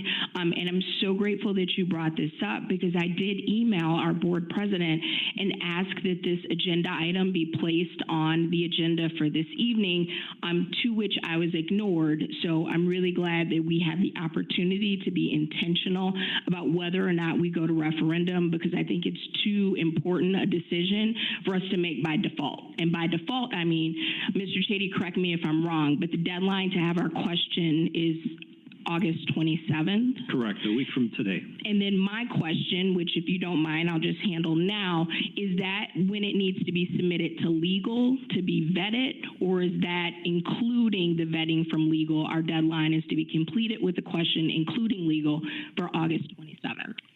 The latter. So the board needs to act upon the question on August 27th, and the question has to be submitted to the Rock County Clerk on August 28th. Thank you so much. So to reiterate, I will make myself available this week if we have at least 4 members that are interested per policy to call a special meeting. Thank you.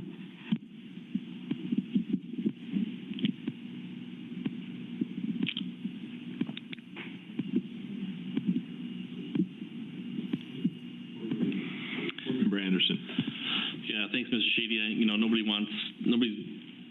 kind of, I don't want to give you a hard time, but ask as many questions, to you as I have, and wants a balanced budget as much as I do. And I just point out that, this preliminary budget serves a certain purpose, and, there's reasons why it's not a balanced budget as a preliminary budget. And understanding that the goal is to have a balanced budget for our original budget in October.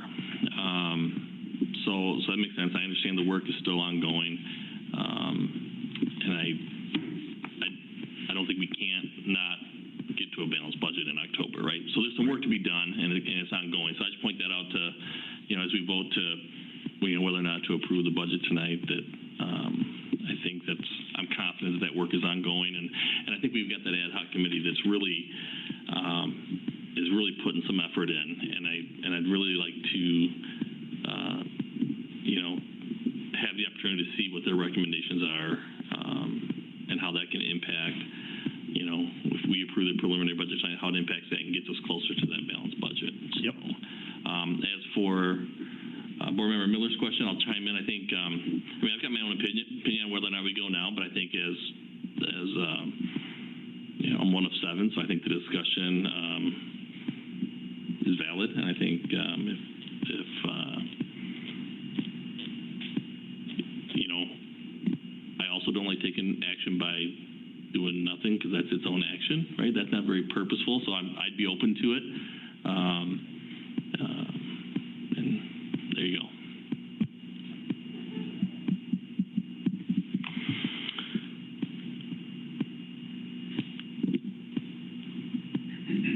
Board Member Schneider, I see you have joined us.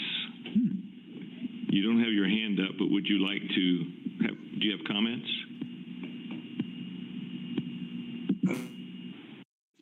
The book presentation of the slide with coming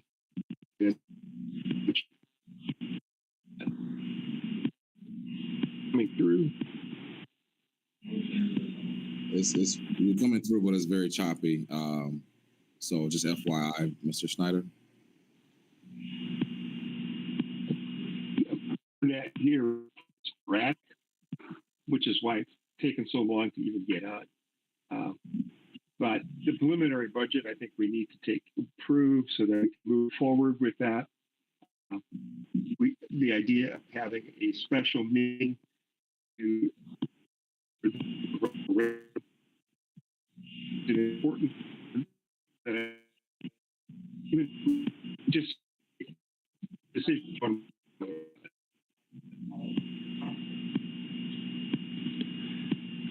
Board Member Schneider, the suggestion was made if you turn off your video, the audio may come through clear. So would you give that a try?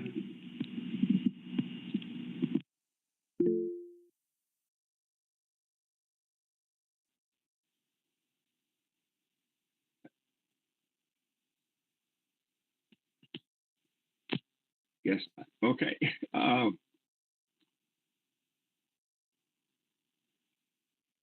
think it's good if we take action rather than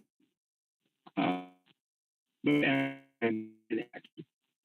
it would be great to have a meeting as we look at what the referendum will be and the deadline that we currently have for that.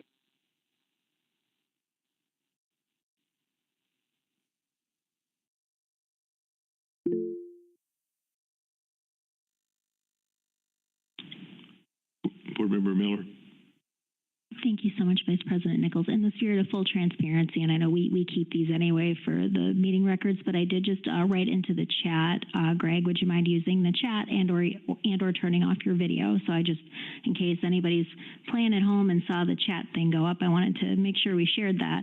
And then I'll just repeat that message. Board Member Schneider, if you wouldn't mind taking the time to maybe use chat, or if it's easier to email, it might be easier for us to receive your thoughts.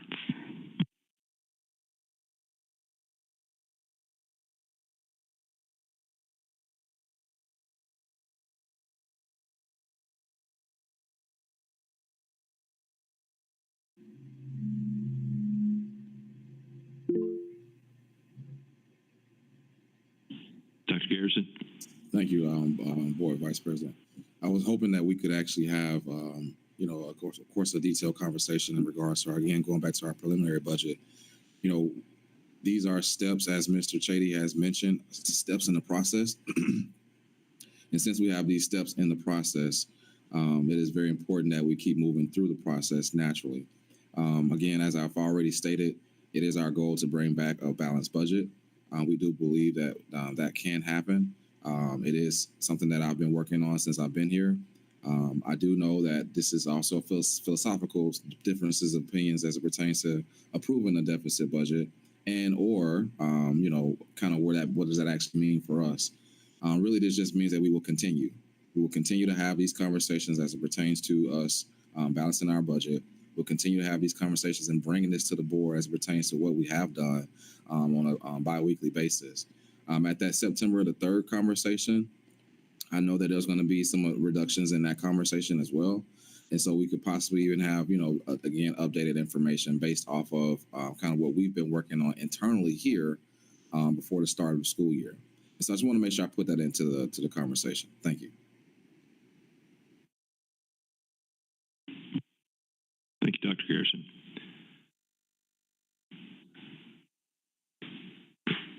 It looks like somebody's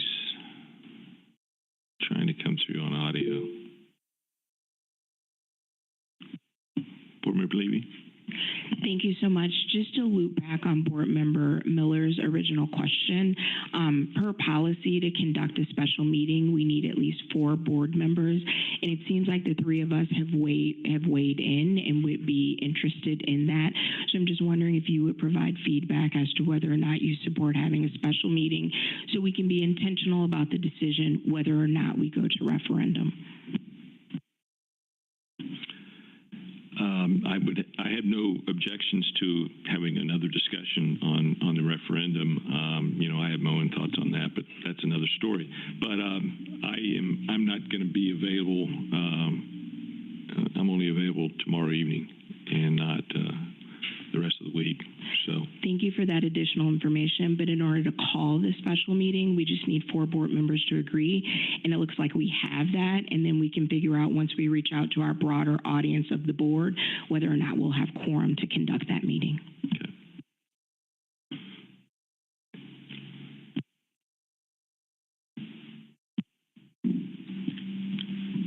Vice President Nichols, I would love to, at least to address this item at hand. I mean, I don't want to cut anybody off, but I would love to make a motion to approve the 2024-2025 preliminary budget as presented.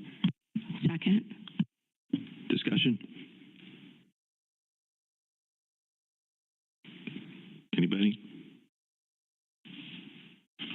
Okay.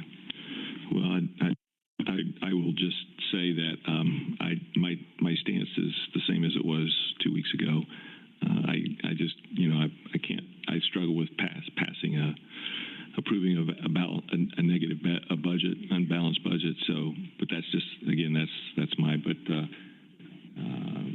if there's no other discussion, we'll take a roll call vote. Oh, so sorry, Vice President Nichols. Board Member Anderson just drew my attention. It looks like Greg did email us. Do you want to read his thoughts, Vice President Nichols? Sure, just a second. Sure.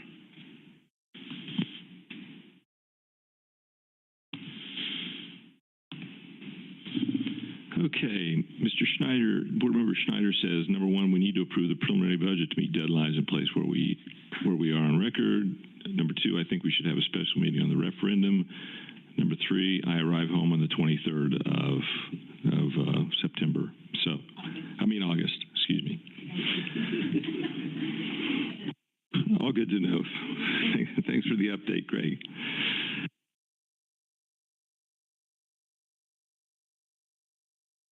May we have a roll call vote, please? So, hang on a second. Actually, I don't know that we have four.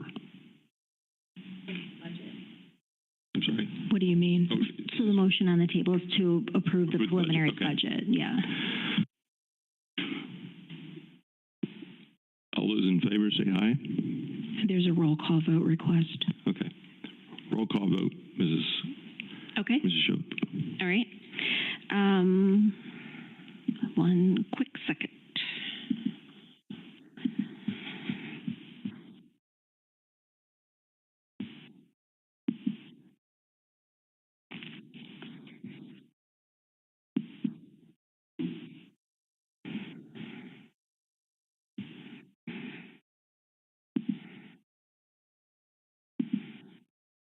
Okay.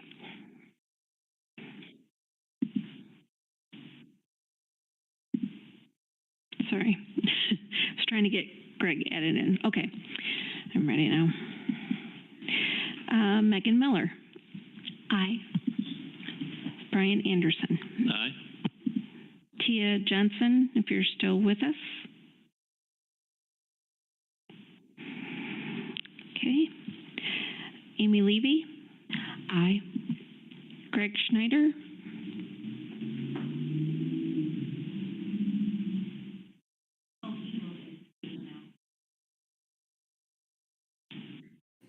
Did he vote in the chat?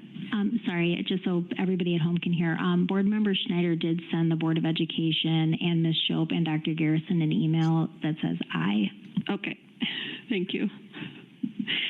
And Brian Nichols. Nay. Okay, motion carried. I'd like to also make a motion that as a response to the preliminary budget conversation, that we convene a special meeting prior to the end of this week, if possible, to discuss and take action on whether or not and when to go to referendum. Second. Discussion.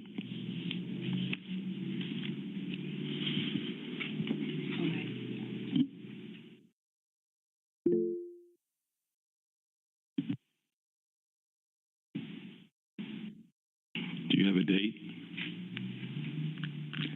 Would it be? I want to respect everybody. It's like this was like not a pre-planned thing. So would it be possible for Ms. Shope to send a doodle and we can kind of figure it out?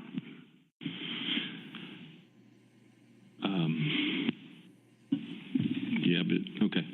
I mean, I'm not committed to that.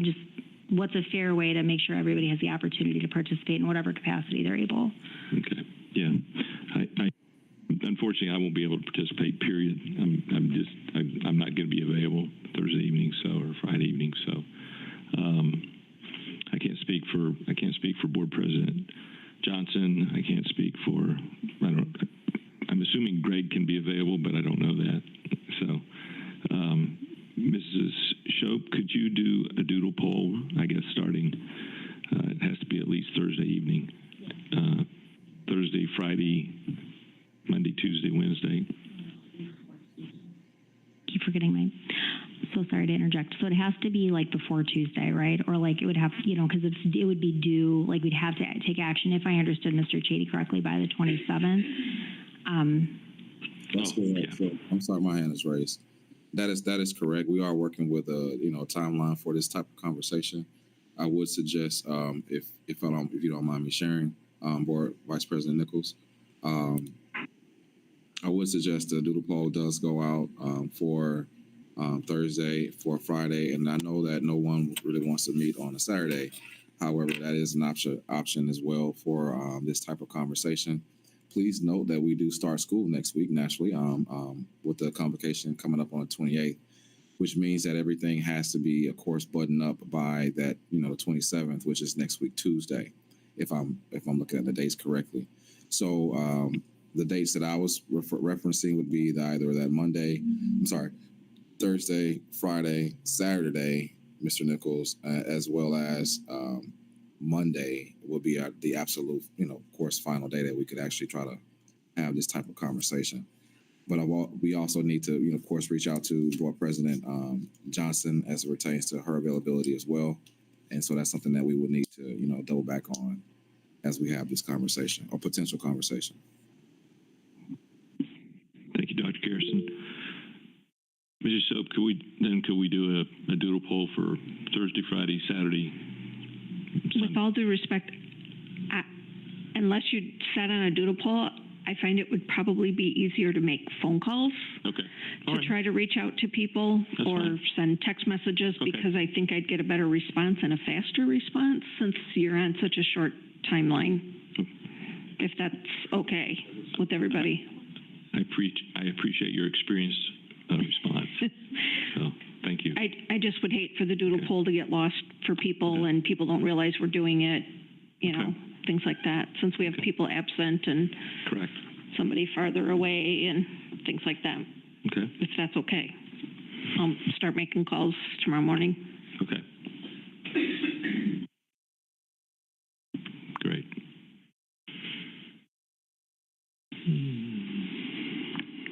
And I'm sorry, may I also clarify the motion was to move to convene a special board meeting to discuss when and if to go to referendum, preferably by the end of this week? Yeah, so I was just, the notes I jotted down, which please correct me if I misstated something or if this isn't adequate for the motion. I just had written down, just as a response to this agenda item, the preliminary budget conversation, I would like to make a motion to convene a special meeting to discuss and take action on whether and when to go to referendum.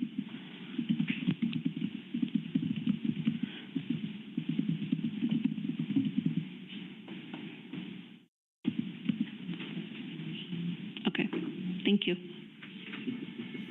I believe we should have a roll call vote as well. Is there a second? I already provided a second. Okay. And more discussion? Yeah. Okay. So, Board Member Levy? Thank you so much.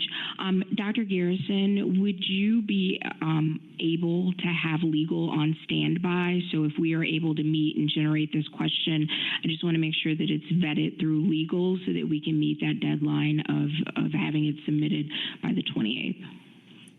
Yes, ma'am. Thank you.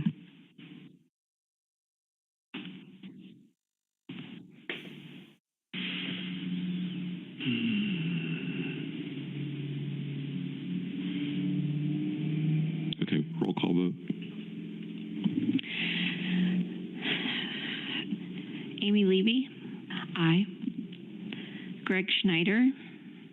His vote is in the chat. Aye. Okay. Tia Johnson, if you're with us. Brian Anderson? Aye. Megan Miller? Aye. And Brian Nichols. Aye. Motion carried.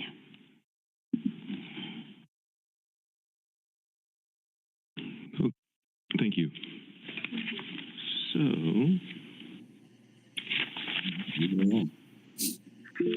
lost my place. It's the cadence conversation. Sorry. Cadence. Yep.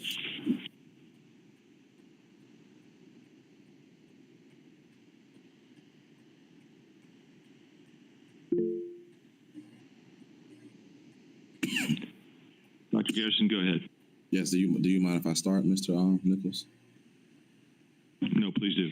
All right, thank you. So one of the things that we talked about 3 months ago was our board cadence conversation. We thought that, of course, in the conversation, it was brought up that we should have this conversation again pretty much right around now in August, as it was a trial period for this conversation. First of all, let me say thank you to the Board of Education for allowing this cadence to give it a try. I do believe that it has allowed us to, of course, bring more conversations to the board level for a full board discussion.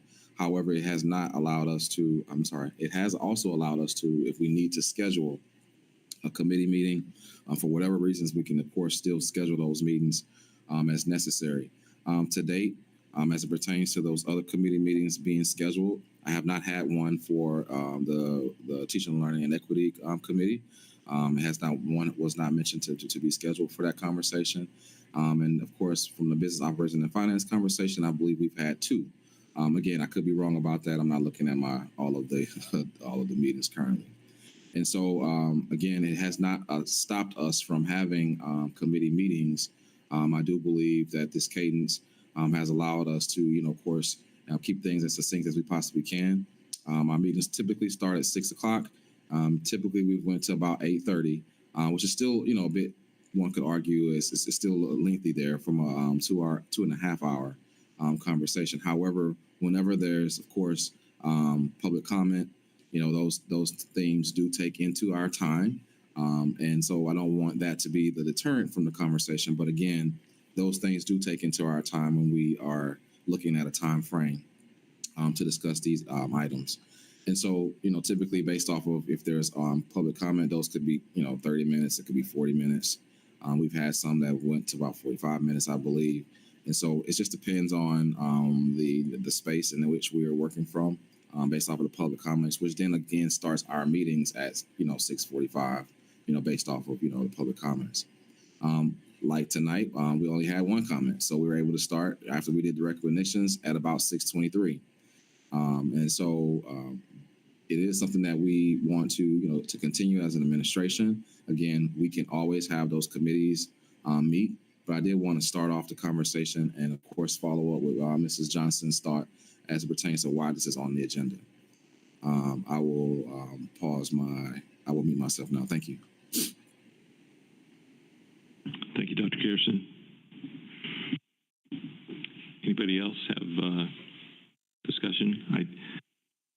Before I say anything, I don't, Mr. Anderson, you're chairman of the Business Ops Finance Committee, and Greg is chairman of the TLE committee. So I think you two should probably, give your thoughts first before the rest of us.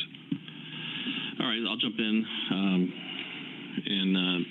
So as Dr. Garrison said, the Business Operations and Finance Committee has met a couple times, outside of these normal meetings, even with the cadence change. So it hasn't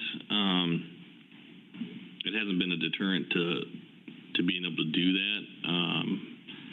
It's worked out pretty well, in fact, on either doing something at 5 o'clock before a regular scheduled board meeting, or on an off Tuesday when we don't have our regular scheduled meeting. So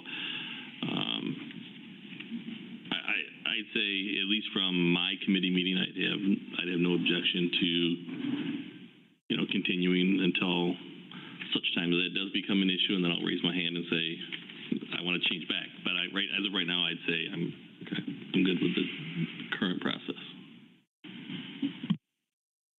Thank you, Board Member Levy.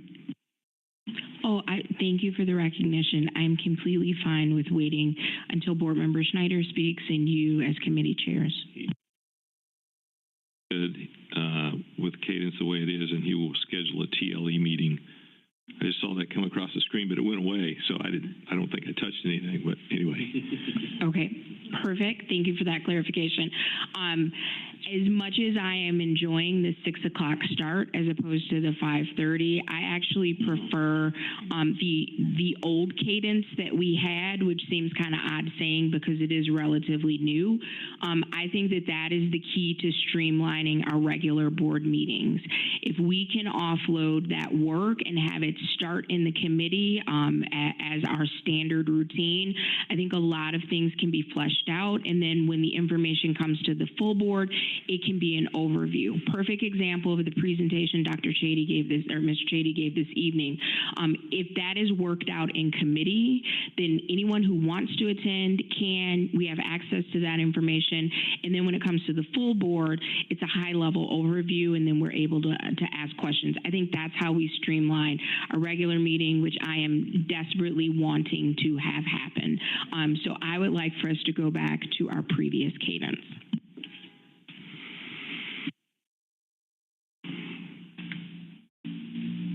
Okay. I guess I'll jump in. So I share that perspective. I really appreciated. So I'm going to be irritatingly in the middle on this one. So I really appreciated in the past that at the committee meeting, we could really get into the weeds. So for example, most of my committee experience comes from teaching, learning, equity, and people services. And we get like really like cool data heavy reports. Like we just saw this beautiful overview, right, with the ESSA and the AGR and all the grant stuff. So we can like really spend the time, you know, like we had great questions from the board tonight, but we really can like get into all of that and say, oh, well, when you bring this back to the full board, would it be possible for us also to see, you know, things like that? And then it also just sort of shores things up for the regular board meeting. So I did really like that. I do also really appreciate, I mean, with respect to the two chairs, we haven't heard from you yet, Mr. Nichols, so I'll wait to hear what you have to say as well regarding policy. If the chairs feel like it's working well, then I definitely want to respect that. I guess what I would put forward in response to kind of echoing Board Member Levy's comments is if it's possible for us at the committee meeting to still kind of maintain the spirit of like, let's spend the time hashing things through there, and they maybe not put the burden on our administrative staff of having to go through like the entire presentation. For example, like the presentation tonight, I was able to get to one of Board Member Anderson's meetings.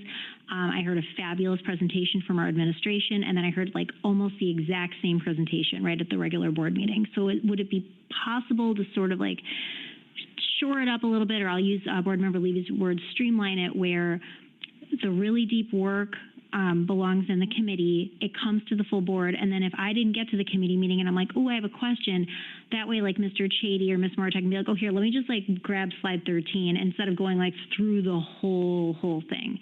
So that's really my only input, but I will absolutely yield to the will of the board in terms of how we'd like to proceed. Okay, thank you. Board Member Levy, you still? Please forgive me, I didn't remove my hand. Okay. I'm good. No, that's okay. No problem.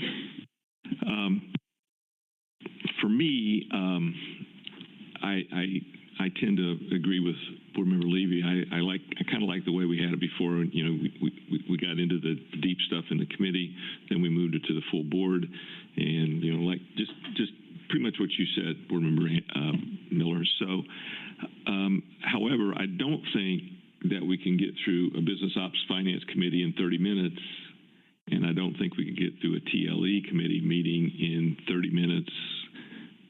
I think that would be challenging. So I guess the question I have is, I mean, I like the 6 o'clock start, but could we start the Business Ops Finance Committee and the TLE committee at 5 o'clock? Is that a possibility? That's what we were. When we do have those meetings, sorry, I should have raised my hand. I'm sorry, Dr. Garrison. Yes, when we do have those meetings, they do start at 5. That's when we schedule them. We do try to plan them for 5 o'clock start time. One of the things that I just want to make sure that we're all aware of is we did have detailed conversations in the committee, which is duly noted. Mrs. Levy, you're correct about that. But what started happening was, and I observed this over the past year and a half now, was a lot of the things that we would talk about in committee would be pulled off for the consent agenda, and we'd go right back to having those same detailed conversations based off of whatever questions that people weren't able to come to the committee meetings about. And so that was part of the preemptive thought that I brought to the table when I was asking for this possible, change to the cadence.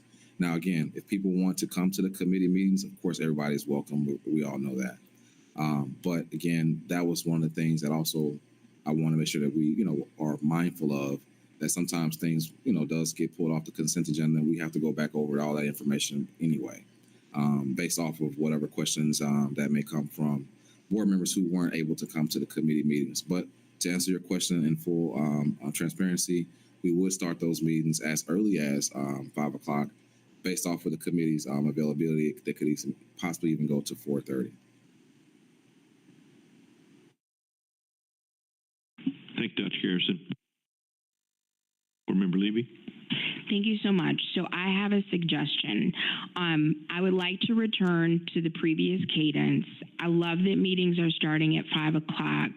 I love that if we return to the previous cadence, we'll know exactly, which Tuesday to expect which 5 o'clock meeting.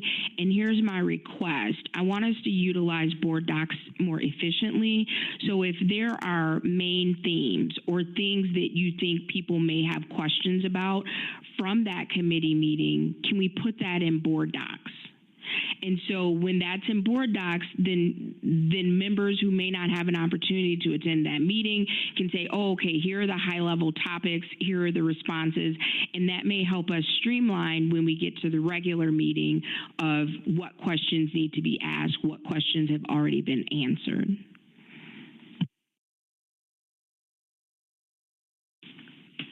Board Member Miller. That's a really interesting suggestion, and I need to think that through a little bit. I had my hand raised for a different reason, but I want to kind of chew on that. So I actually think I might have like a meet in the middle. And when I was looking through policy prior to this meeting, just to kind of, I had some concerns going into our budget meeting, which we've already addressed. But, one thing that I stumbled upon was, let me make sure I have the right one. Here it is. Policy 224 and then Policy 224 Rule 1. And the name of that is Board Superintendent Relations. So it delineates kind of just like duties. It highlights things like mutual trust and respect, good two-way communication, shared mission and goal. And actually Rule 1 has some really interesting details we can chat about later. The reason I'm bringing that up is I wonder if, so I'm willing to kind of chew on what Board Member Levy just said, but also maybe as like an in-between, if board members could make a commitment, like in sort of exercising our own norms, to ask the questions ahead of time. So like I see like what's happening at Board Member Anderson's agenda, whether or not I'm able to attend, right? And I have access to those documents. So if I can get to the meeting, great. But if I can't, maybe I can say, hey, Chair Anderson, Mr. Chady, and Dr. Garrison, like I'm not going to make this meeting, but one of the questions that I would have at the full board would be this. And then just sharing that out. I mean, in the past, what we would do is whether it was the administrator or like whoever was chairing the meeting would say, oh, Megan emailed in earlier and this is her question. Here's the administration's response, because then it serves the purpose of being transparent with our community and like, having that full work, but also it's kind of a time saver. And I think that with Dr. Garrison, I really want to honor what he had to say, because I think we sort of lost that norm and that practice. So maybe I would be comfortable, because I do want to respect what our administration wants. Could we try as board members, we kind of try that out? And then if we're able to get those questions answered and there's not the redundancy at the full board, maybe I would love to maybe go back to having that opportunity to have the meeting at like what Board Member Levy suggested. Was that too confusing? If so, I'll step off that point. But I just thought it would be nice if we could just like honor everybody's time and respect what everybody needs from us. That would be really cool. Go ahead, Board Member Levy. Thank you so much. I am absolutely down with everything you just recommended. If we can get postings prior to Friday, that makes it tough. So if we could even get a posting on Wednesday or Thursday, then I think that would give board members enough space to digest it, ask questions, get those submitted. And I'm completely fine with, again, if we want to utilize board docs, because sometimes we get an email and say, these people had these questions and these are the responses. I would love to do that as an attachment in board docs so the community can see these are the questions that board members are thinking about and these are the responses that administrators have. And hopefully that's not putting too much work on someone other than me.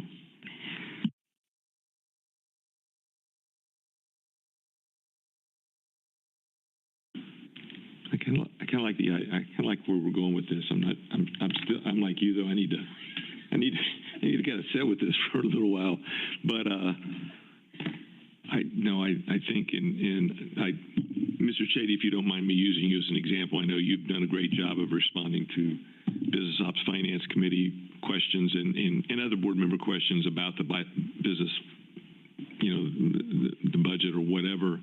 And would you be able to put that in board docs? I mean, tie that in? Is that? If that's an available option, which I don't know if it is or isn't, but I certainly could, right? Okay. Mrs. Shope, is it? Yes and no.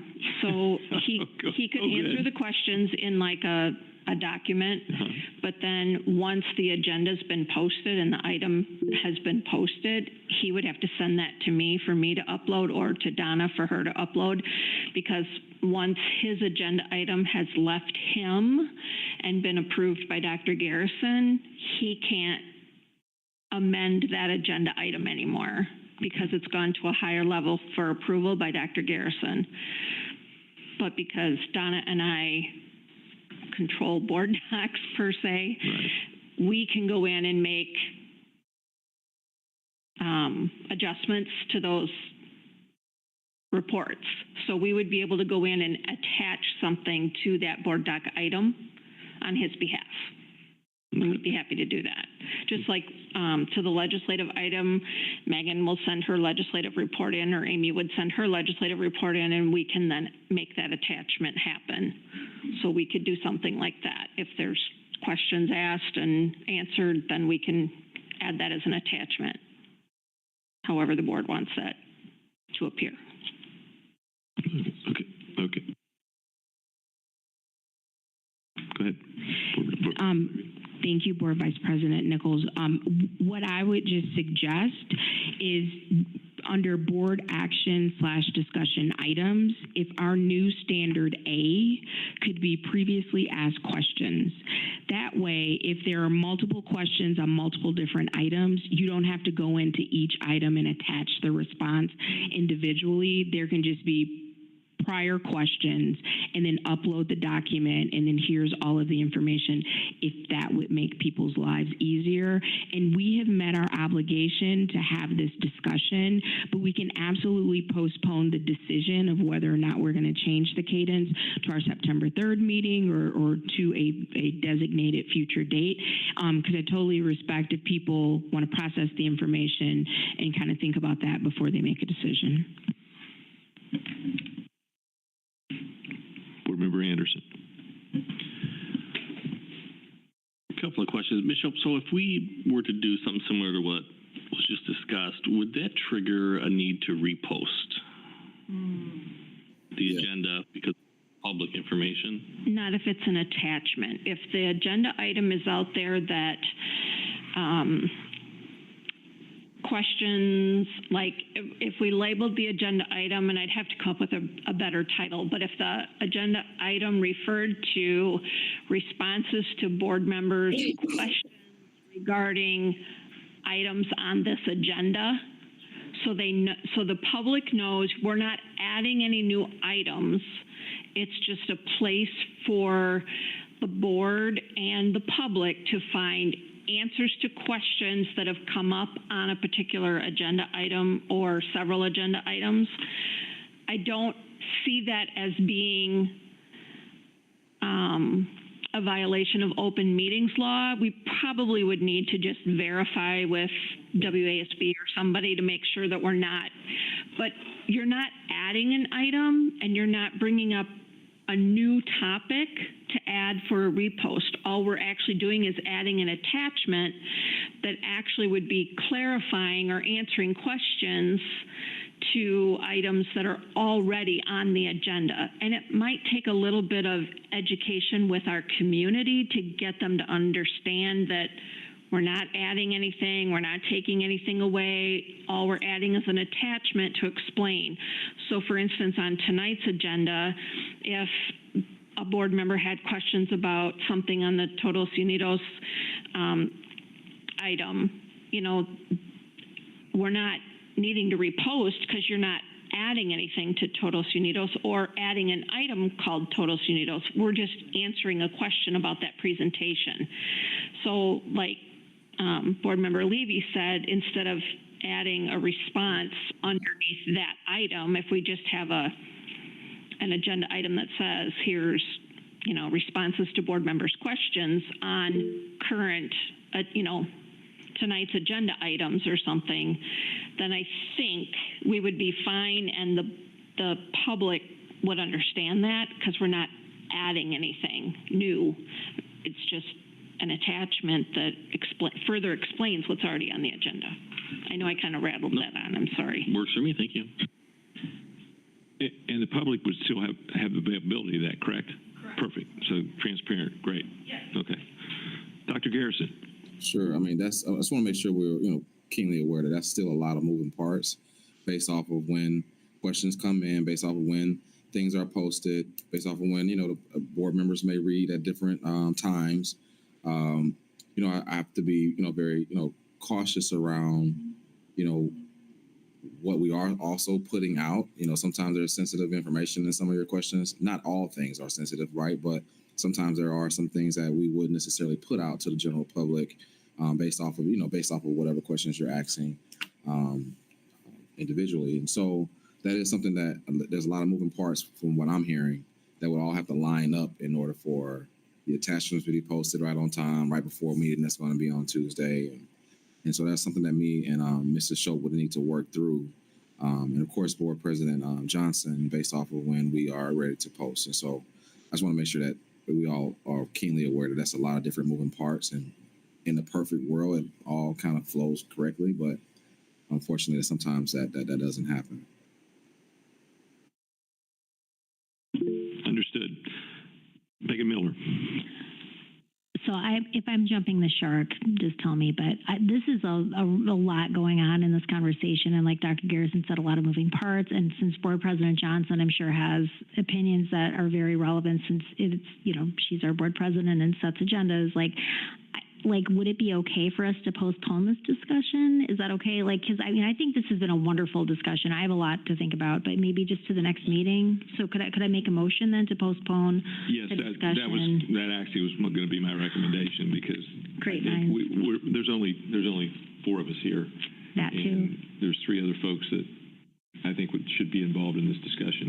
I fully agree with that. All right. So I'm going to try making a motion to postpone this agenda item. Here, let me actually read the agenda item. Okay, so I move that we postpone, the board agenda cadence discussion to the next meeting, which, can someone help me out on the date? September 3rd. Okay. First day of school? For Tuesday, September 3rd's regular board meeting. Second. I'm going to ask this. Any more discussion? Anybody? Nobody's there on the other screen. So okay. All those in favor, say aye. Aye. Aye. Aye. Nays? Motion passes. We'll move it to the September 3rd board meeting. Mrs. Show?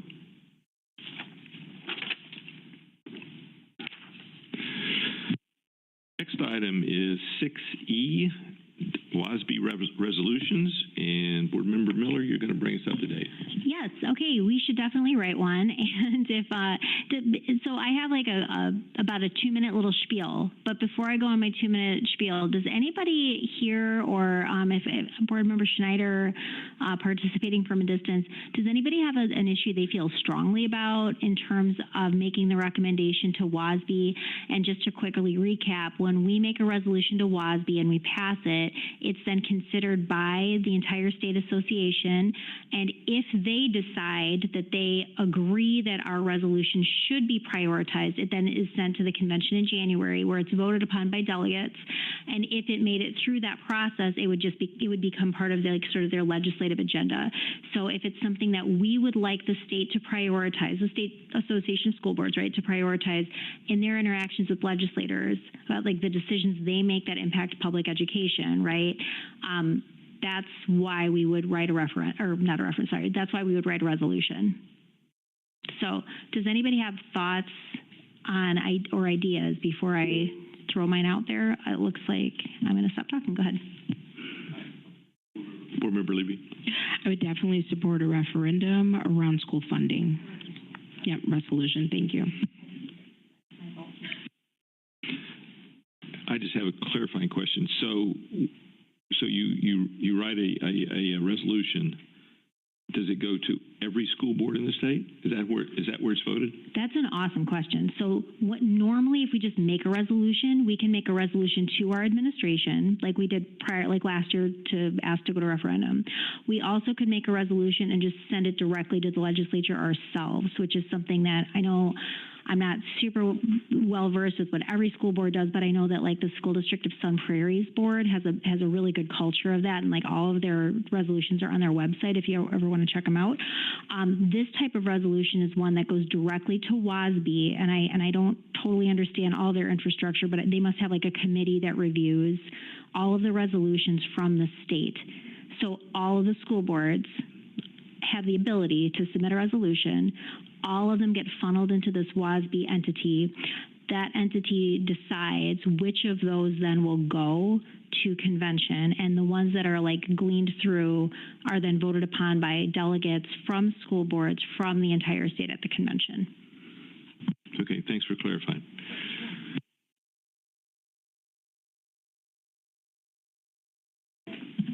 Okay, so so I did write one up, and the reason that I didn't send it to Ms. Shope to post, like we just discussed in the previous discussion, is that I want to make sure the way that I'm sort of conceptualizing it, I want to make sure that the language is appropriate. And so I was going to run it by Dr. Garrison and his administration, but I wasn't going to ask him to take the time to do that unless I felt like there was at least a willingness to do this on the board. So what I had written is sort of in line. It's inclusive of what Board Member Levy said, but it's like a little extra. It's like a little extra spice on top. So I had named it "Take Legislative Action on the Blue Ribbon Commission Recommendations." So I'm not going to read the whole thing. Like I do have a full draft, but I will just, for those of us who are not familiar with what those are, let me just give you just a quick background, and this is also included in the whereas kind of language. It says sorry, where am I? Okay. So in 2019, the state of Wisconsin's legislature, sorry, let me, grammatically stupid the way I just said that. Let me try again. Okay, so in 2019, basically Representative Voss and Senator Fitzgerald created this commission, this Blue Ribbon Commission, to examine how tax dollars are distributed to schools and to make recommendations to better meet the needs of students across the state. So the Blue Ribbon Commission on School Funding Report made recommendations in the following categories. It's a pretty extensive document, and I'd be more than happy if you guys don't mind me cluttering up your email to send you the whole thing so you're very aware of like what I'm talking about. It's not too long of a read.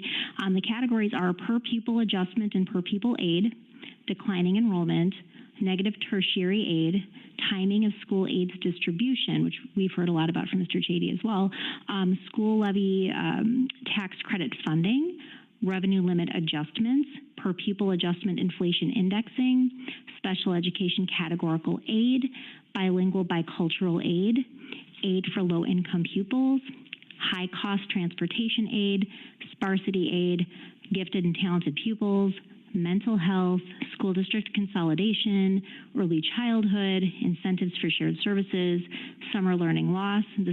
This predates COVID, by the way. Educator workforce shortage, and 2/3 funding.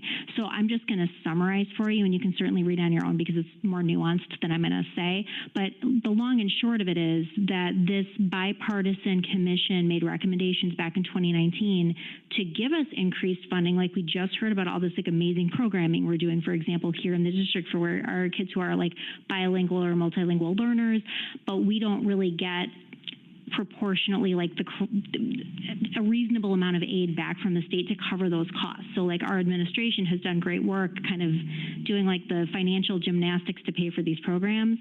But one of the recommendations, for example, in this commission is like, we need to just increase the per pupil funding for that group of students because they have needs that can't be met as adequately as a student who isn't bilingual or multilingual, right?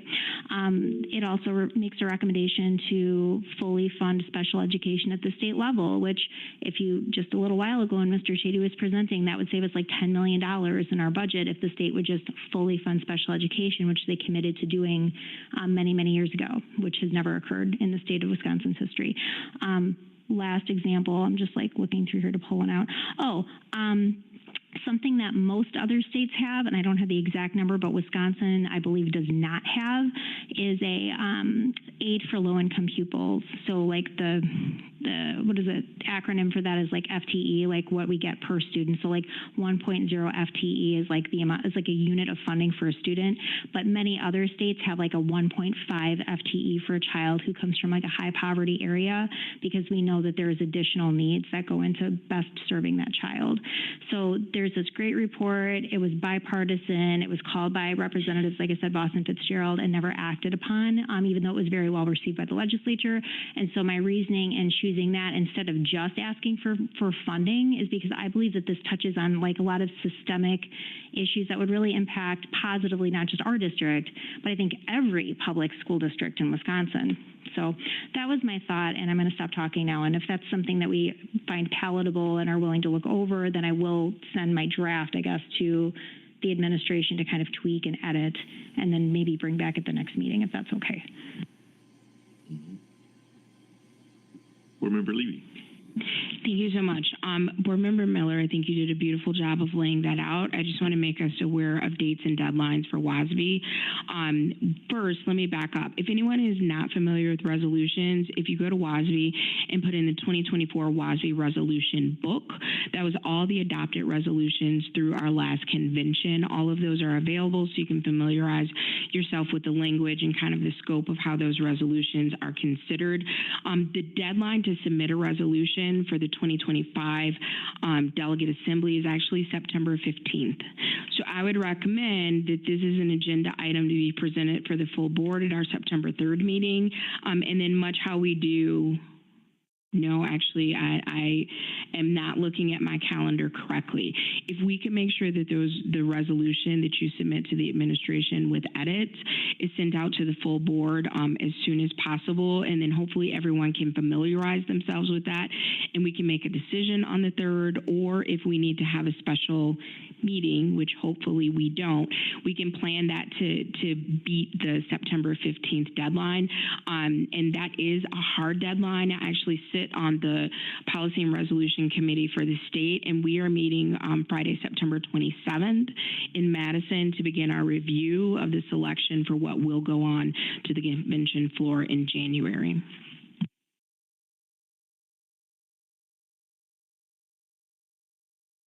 Sounds great to me.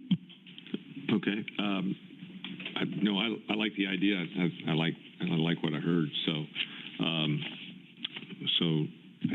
I'd say get with Dr. Garrison and start the ball rolling. And we're pushing a lot of things to September the 3rd, but that's what we got to do. So it's a good day. Board Member Levy. Thank you so much. And just to clarify, we have to vote to approve, because you can't submit a resolution that hasn't been approved by your board. So everyone, if we are doing this, everyone needs to be on the same page, vote to approve it, and then it can be submitted. Before we wrap this up, I just wanted to ask if Dr. Garrison, do you have thoughts, or does that timeline work for you? Like, I just want to make sure you're included in the conversation.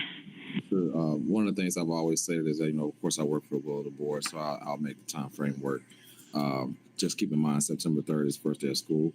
And so as soon as you get that information to me, naturally, I just, I start reading it, right, and start thinking about, what possible thoughts that we would have in it, and we'll go from there. Thank you so much. I just shared it with you.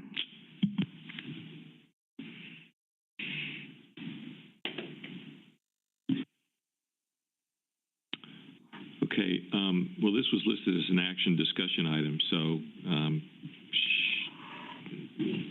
we don't need an action. We just discussion, and then it'll be up on September 3rd. Correct. Thank you so much for your time and thoughtful consideration. Sure.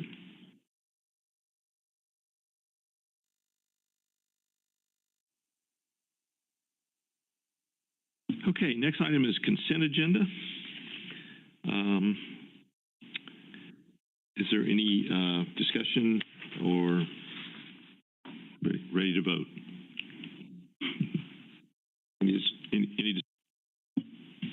I move approval of the consent agenda unless someone needs something pulled. I'll second. Okay. Now any discussion? Okay. All those in favor say aye. Aye. Aye. Aye. Consent agenda passed. Okay.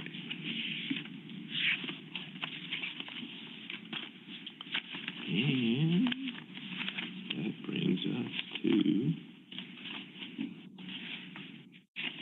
our next meetings, right?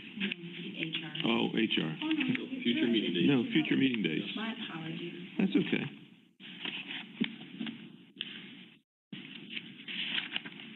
Well, what in the heck did I do with it? There it is. Okay, item 8A, future board meeting dates, Tuesday, September 3rd, 6 o'clock, regular board meeting, Wednesday, September 4th, 5:30, policy committee meeting. Okay, now we're going to move to HR. Actually, Board Vice President Nichols, I actually just had one more question. So I'm sorry, I'm like full of crazy stuff tonight, but I just did have a question about future meeting dates. So at our last meeting, you know, we had one member absent and we discussed board goals. And I think that that was a tricky discussion because I think it was mostly about like kind of procedure and like less about the intent. So in my policy homework, I was looking at policy 152, and then it looks like there is actually a policy called goal setting. And in my notes, I just wrote that it calls for board and administrative objectives to be identified for district-wide goals. And then there's like a rule 1 that outlines like there's a board evaluation, a self-evaluation role that plays into that as well. And I'm wondering if I could just maybe use this opportunity, since we're talking about future board meeting dates, to just, with full transparency to the group that's here, request that whether it's at an upcoming to be determined, hopefully soon, board meeting, or if it's like a specially called workshop style meeting, if that's something we could consider looking at, because I believe that that was a good discussion there, since there is policy that outlines how we can do that. I just wanted to take the opportunity to bring it up.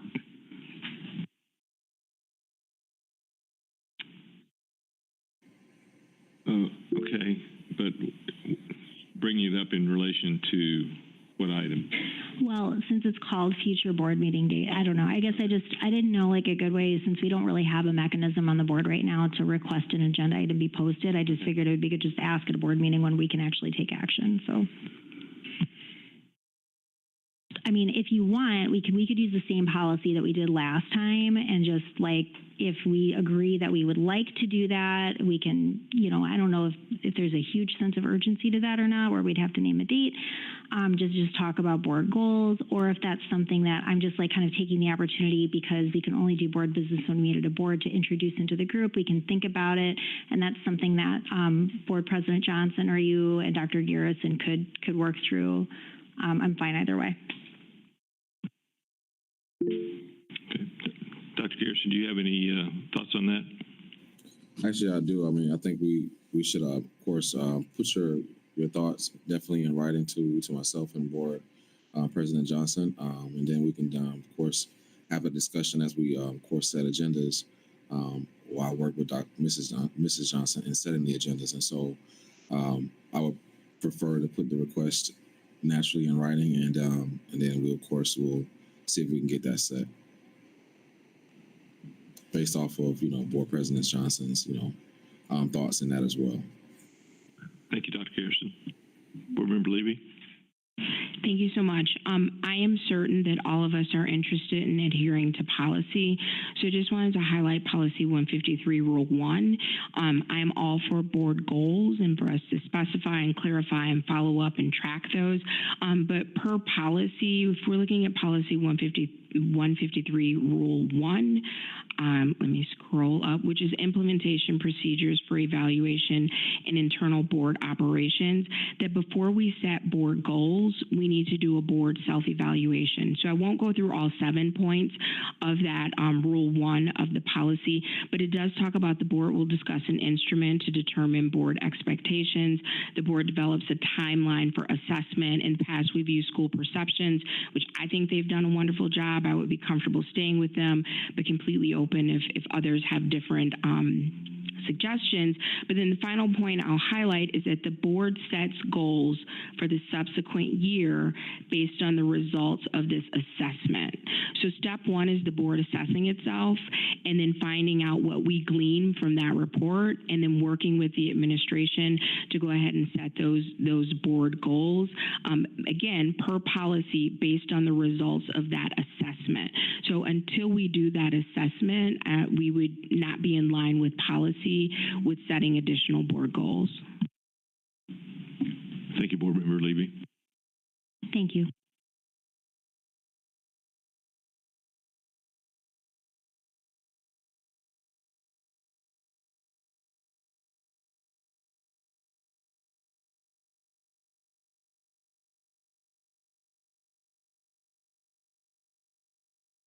I do.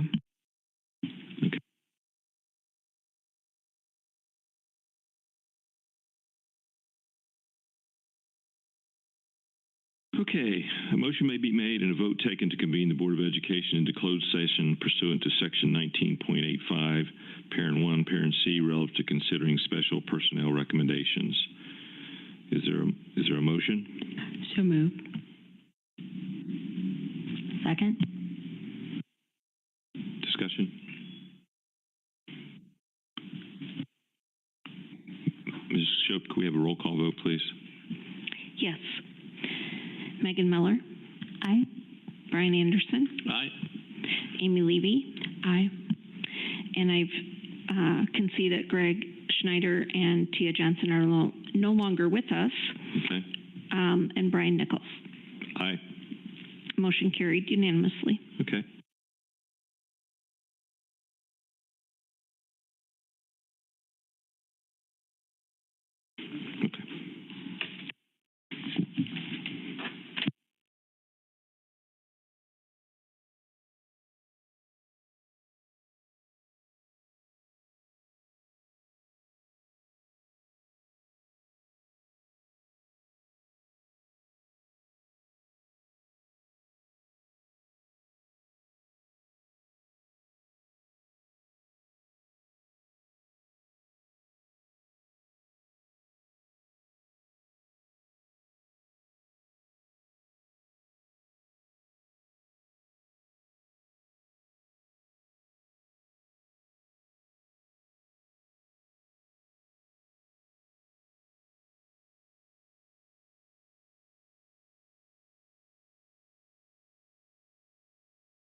Good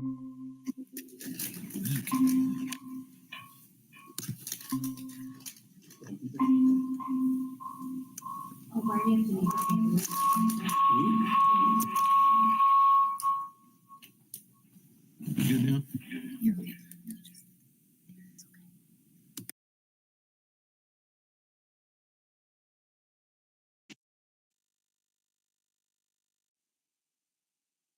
Okay, we're back in open session at 8:52 p.m.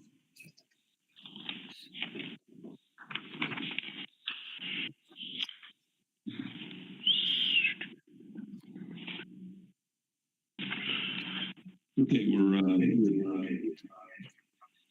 Oh, that's Dr. so we're at item 9B, HR Committee Report, Employment Recommendations A. There is one correction that the administration would like to make under the professional section under where it says retirements and resignations. All three of the people listed, Maureen Fernandez, Sarah Mentilli, I believe it is, and Kimbrell Woodkey, all three of those employees have resigned. Okay. Okay. Thanks for the clarification, Dr. Garrison, the revision. I'll make a motion to approve Exhibit A with that amended recommendation.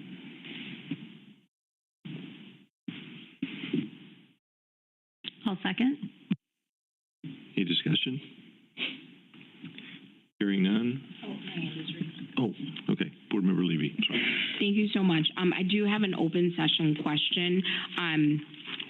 Actually, a two-parter. So the first is if the administration could give some general guidance on what is meant by the Title I private school tutor. I think that's important for our community to hear.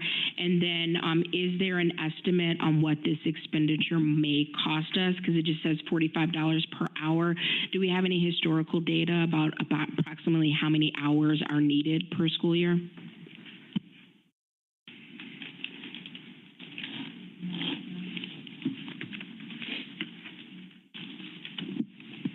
Good evening.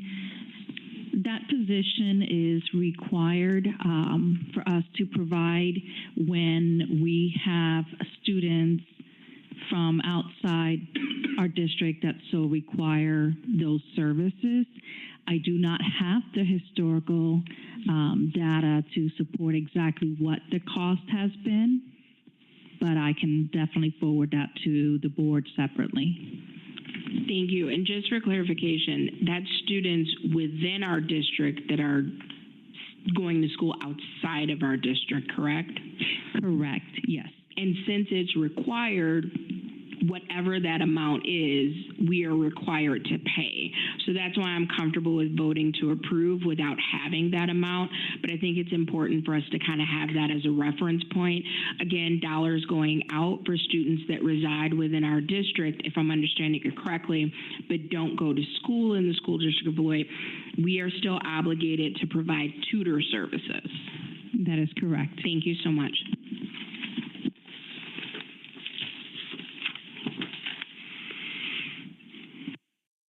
Any more discussion? Hearing none. Could I have a roll call vote, Mrs. Shope? Yes, you may.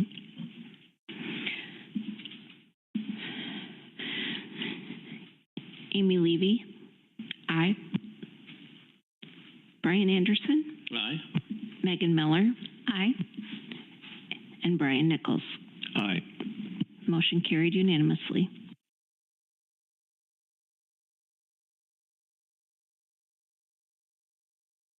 We are at meeting closing. I move we adjourn. Second. Any discussion? Hearing none. All those in favor?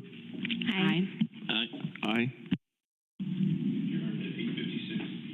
Vice President Nichols, I was going to go on the record and say great job running the meeting.